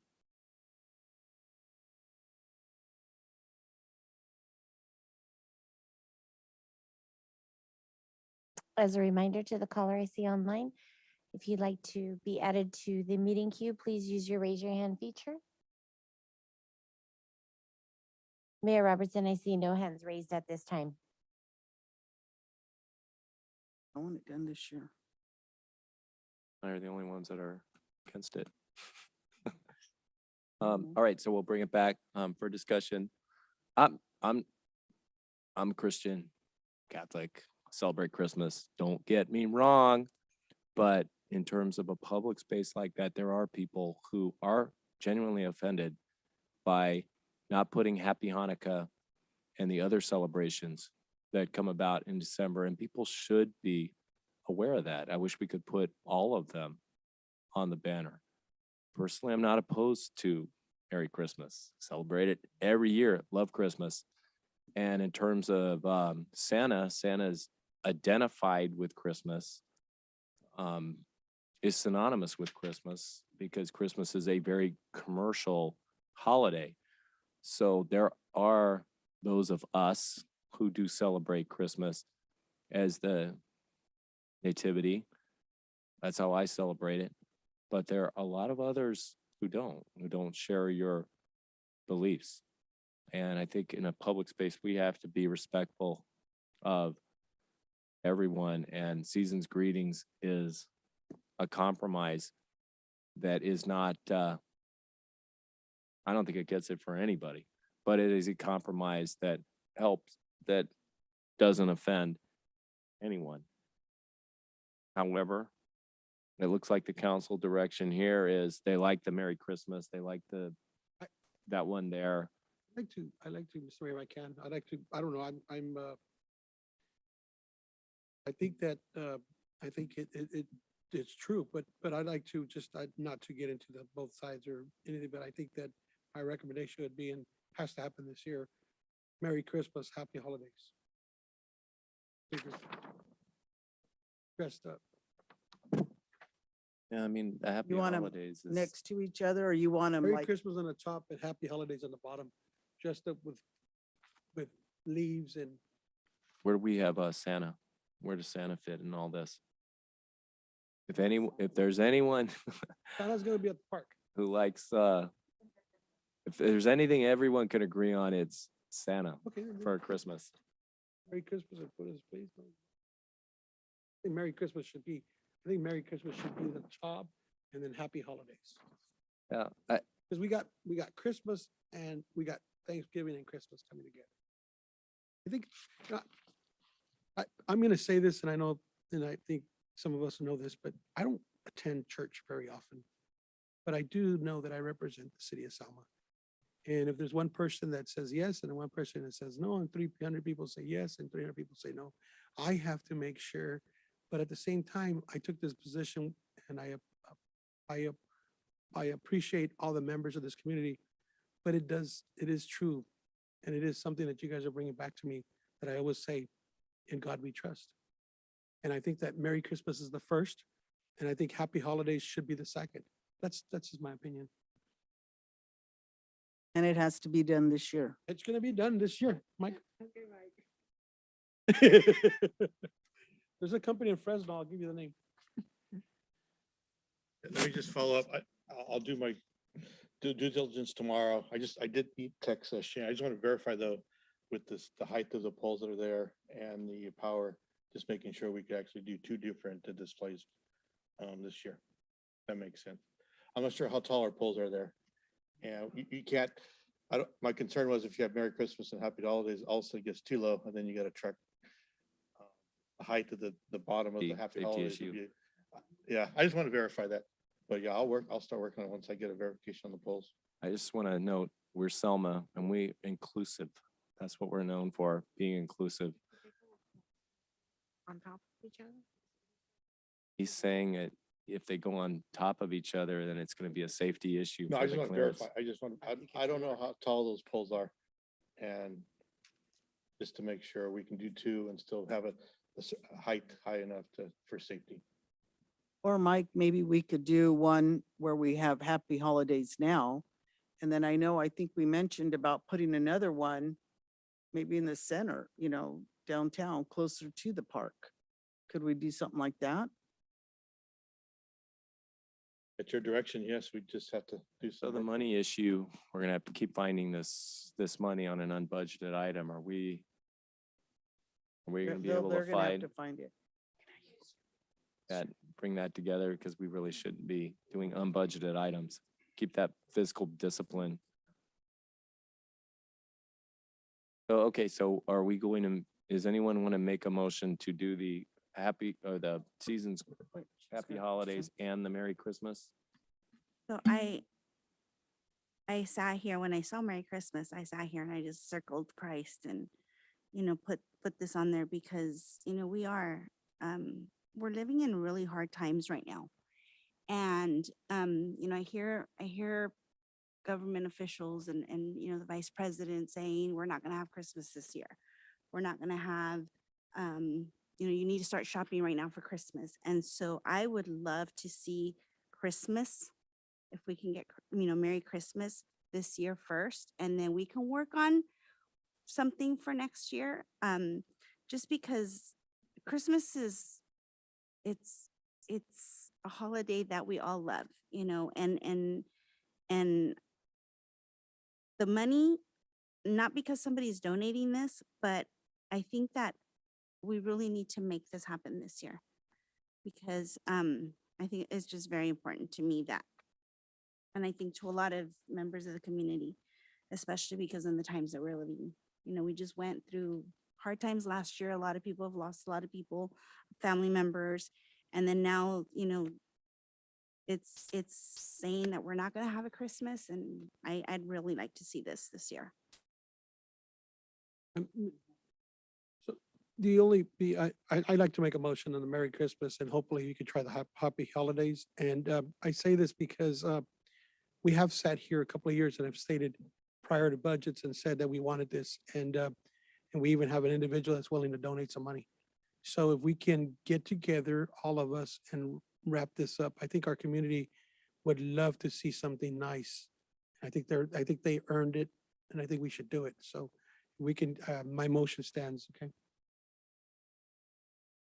Okay, but Merry Christmas, and happy happy holidays. holidays. And then the old display, are you going to put that in the new organic waste trash bin that we heard about tonight? Or where does that, can we sell it for some extra money to pay for the new eBay. display?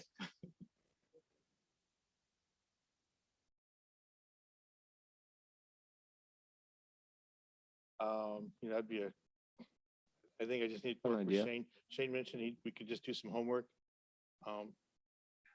I'd have to check if. For an we could make a inclusive connection, community, because and I halfway hate through the making, street, we don't have the ability religion to put a political. pole. I hate doing this. Let me check with the company to see if they could do two. So basically, Merry Christmas would be going, west. Happy Holidays going east, but it would be connected, but that's Yeah. a potential possibility. That's nice. Okay, I'll change my motion. Merry Christmas. Just Merry Christmas for this year. And we'll budget it for the Happy Holidays for next year. Oh, happy holidays this year I too. want to- Okay, that's what I wanted, okay. I say Keep let's- my motion. Merry Christmas, I'll happy second it. holidays. Let's do it. That's a good one. Thank you. Yeah, we got a first and a second. I think for shipping, we could save a lot of money ordering them both together instead of two separate. Okay, call the roll, please. Just to confirm, the motion on the floor is Merry Christmas and Happy Holidays, correct? This year. Councilmember Trujillo, Yes. Councilmember Guerra, Yes. Councilmember Mendoza Navarro, Yes. Mayor Pro Tem Cho, Yes. Mayor Robertson. Yes. That go into our departmental reports, interim city manager and minutes. Just briefly, I just wanted to remind the council again, I sent an email out, but I've temporarily appointed two finance specialists to help out during the recruitment of a new finance director position. So Mr. Carlos Sanchez, who's a retired annuitant finance director for 40 years, I'll be appointing him as the acting finance director. And then Miss Emily Boyd is also a retired finance director. We're using her as a financial specialist to help us catch up with all the accounting professional work that we need to get. There are two people now in the accounting Yeah, as we Well, speak. we have a vacant accountant right now that we're recruiting for. And so we have two vacancies really in that department. Thank you. City Attorney Lerner, Nothing to report, Mayor and Council. thank you. Community Development Director, Santillan. Yes, A just Deputy City Manager. thank you. Santi. Just a couple of quick updates. We did hold our zoning ordinance update workshop for the community on Saturday afternoon. Unfortunately, it wasn't well attended, but we'll chalk that up to the Tejano Festival. Everyone was there instead, as well as the Big Fresno Fair. But no, it was, we did get some folks who attended and asked some good questions about development and how this change was gonna affect them. And so we wanted to just keep you updated on that process. We are going to be holding another workshop for council to follow up on our original workshop. And then just another quick update. I did attend the ICMA International County City Managers Association annual conference in Portland earlier this month. A great event, lots of people from all over the country and a few international attendees as well. I attended certain workshops that were most relevant to the City of Selma, budgeting, community relations, public safety. Big one was future of work that everyone was really interested in terms of what hiring was going to look like and whether you want to go hybrid or in person and, the impact that COVID has had. And those are conversations that are continuing to evolve. Yeah. So really, really thoughtful sessions and conversations. So just wanted to give the council an update on that. Thank you. Thank you for that. Public Works Director Shane Farrell. Thank you, Mr. Mayor, members of council. I just want to apologize to you guys for not being there tonight. I was approached by our police department today. They have scheduled K9 training with other surrounding cities, and they are currently here at the yard doing their training. So I'm surrounded by dogs and police officers. I'm just down the street, and that's why I'm not there. And Thanks for that update. thank you. Thanks. Fire Chief Peterson. Thank you. Police Commander Garza. Okay. You'll be getting those hire reports to us, staffing reports.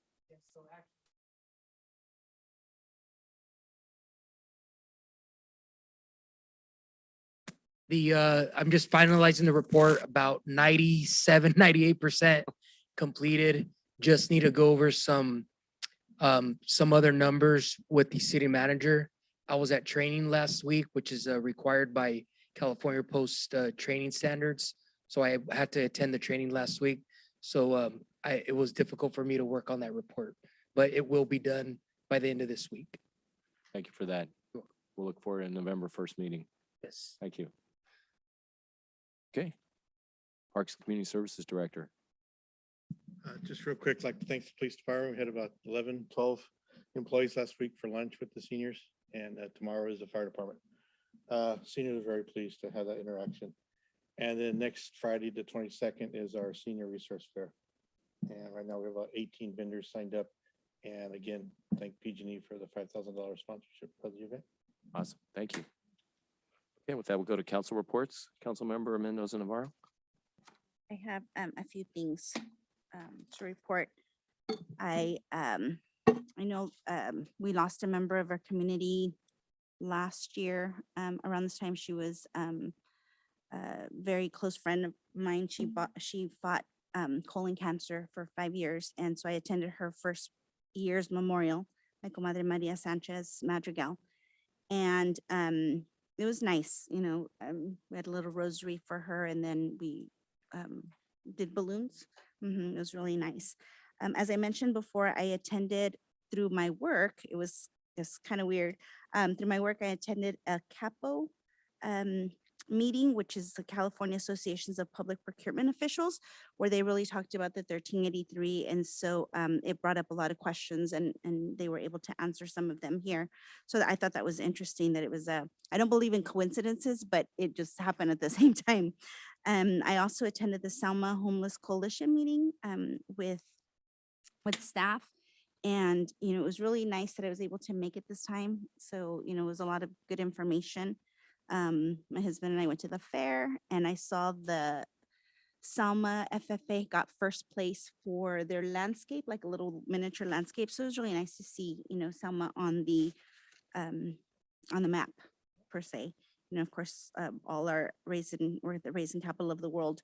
And I attended my first Tejano Music Fest, and I've always said I'm going to go, and I just never make it. And so this year, my sister says, let's go. So I said, okay, let's go. So it was really nice. You know, my husband's not a dancer, so I was just kind of watching everybody with my eyes. Also attended Church in the Park yesterday with, I believe it's 12 churches. It's Church of Selma United.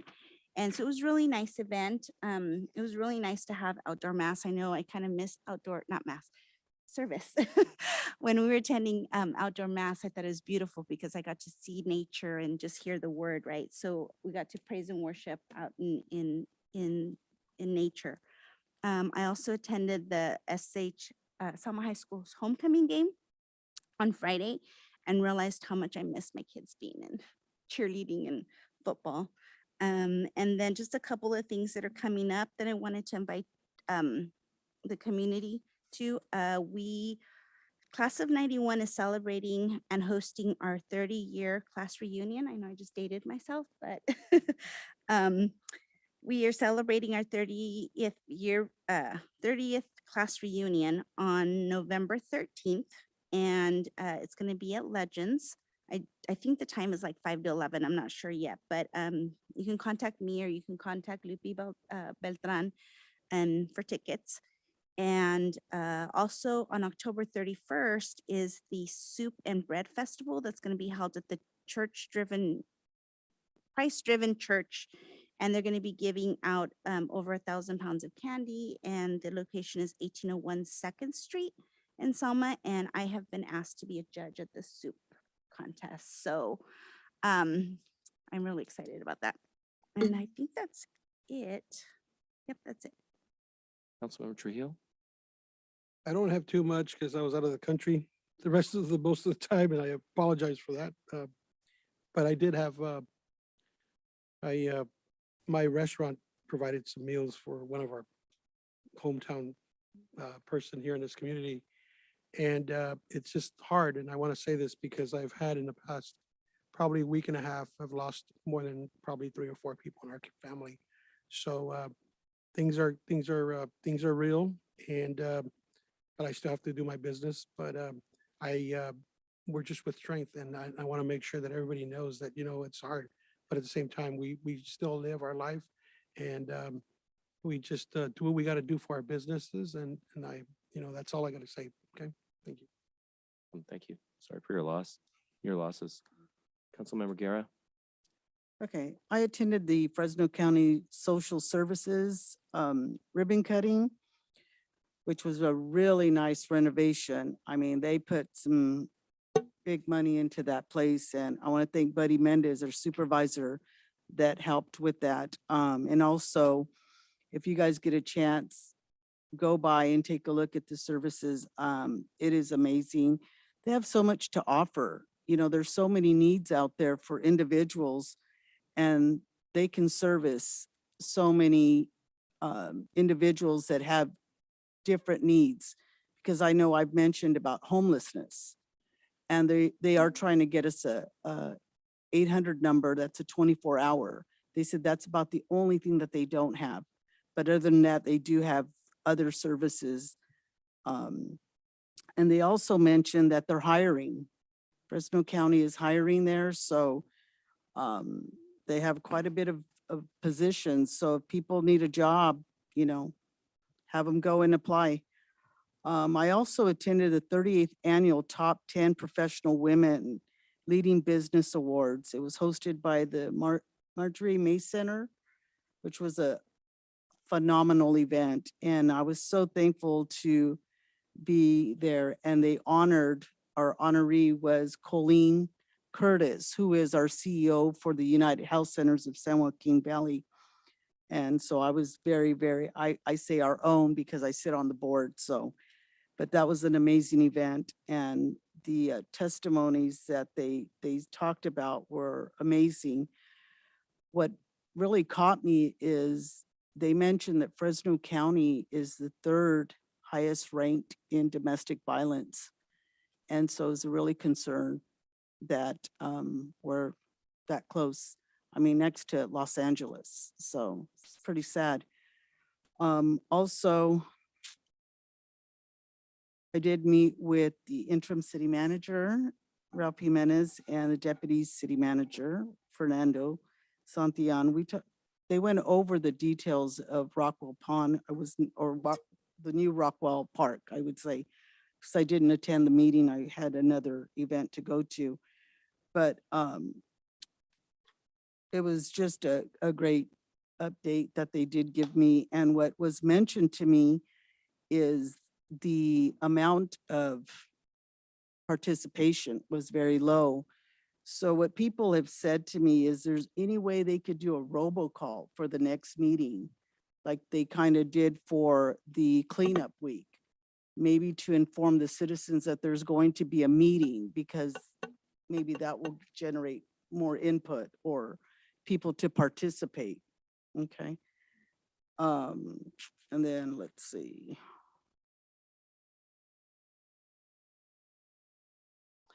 Oh, I received this email from Fit Republic. That's the gym that I attend. They're going to be branding a new name. Now they're going to be called Valley Fitness. That started today. And they said they're going to improve the facility, their services, and invest some money into hopefully make it look nicer. So that's pretty much it for me. Yes, mine's really short. I did attend the ribbon cutting also for the Department of Social Service. And is very lucky that in Selma that they're offering all these services for the people of the Central Valley that could not get to Fresno. So that was what was pointed out. So that was very good. I did celebrate my son finally celebrating his marriage. And then a week later, my new daughter-in-law sister passed with COVID. So with happiness, we had sadness. So it was a tough round for us. So that's all I have.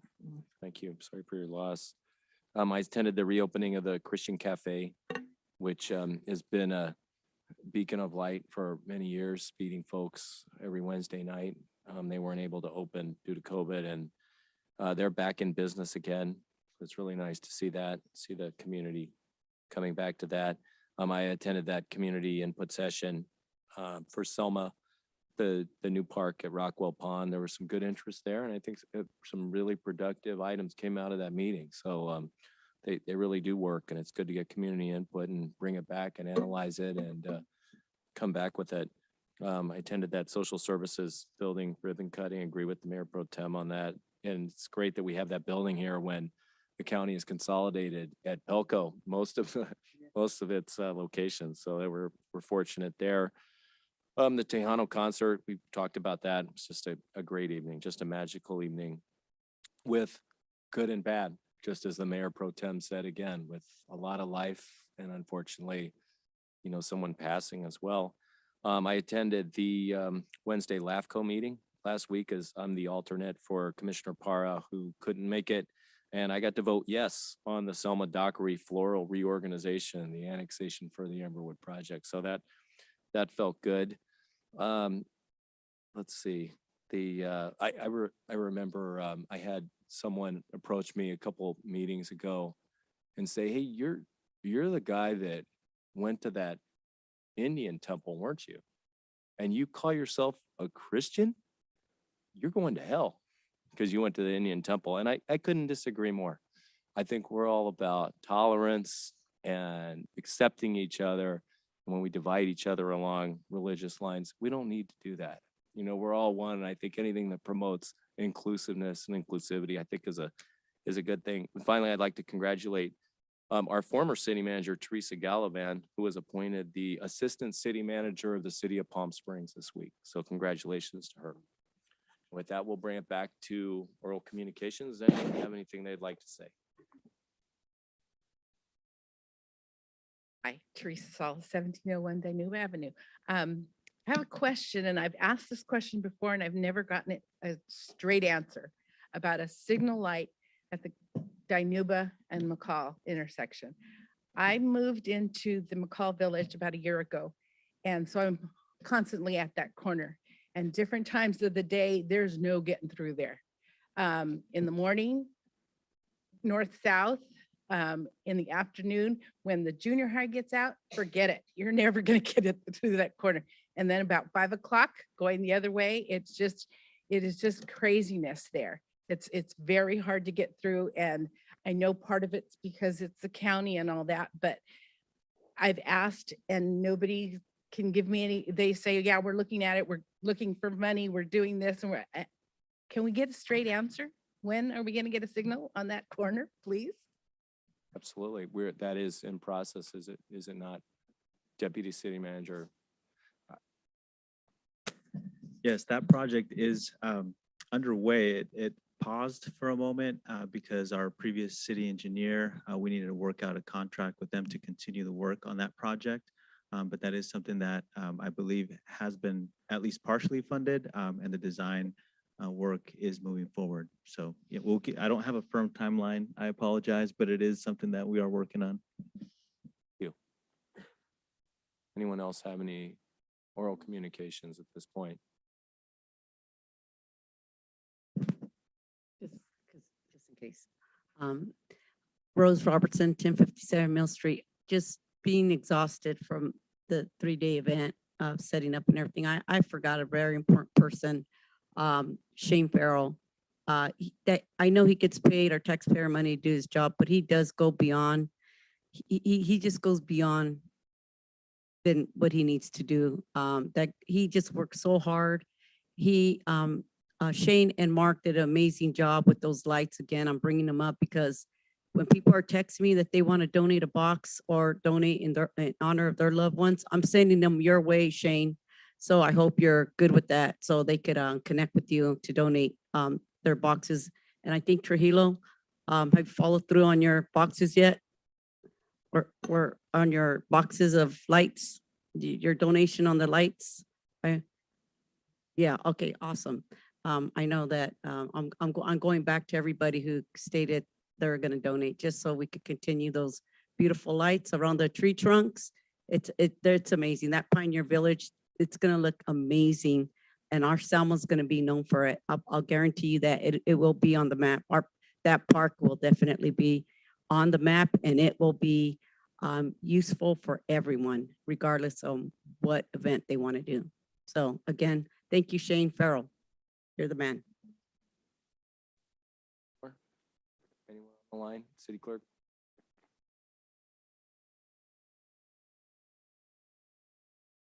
Motion to adjourn? We're adjourned.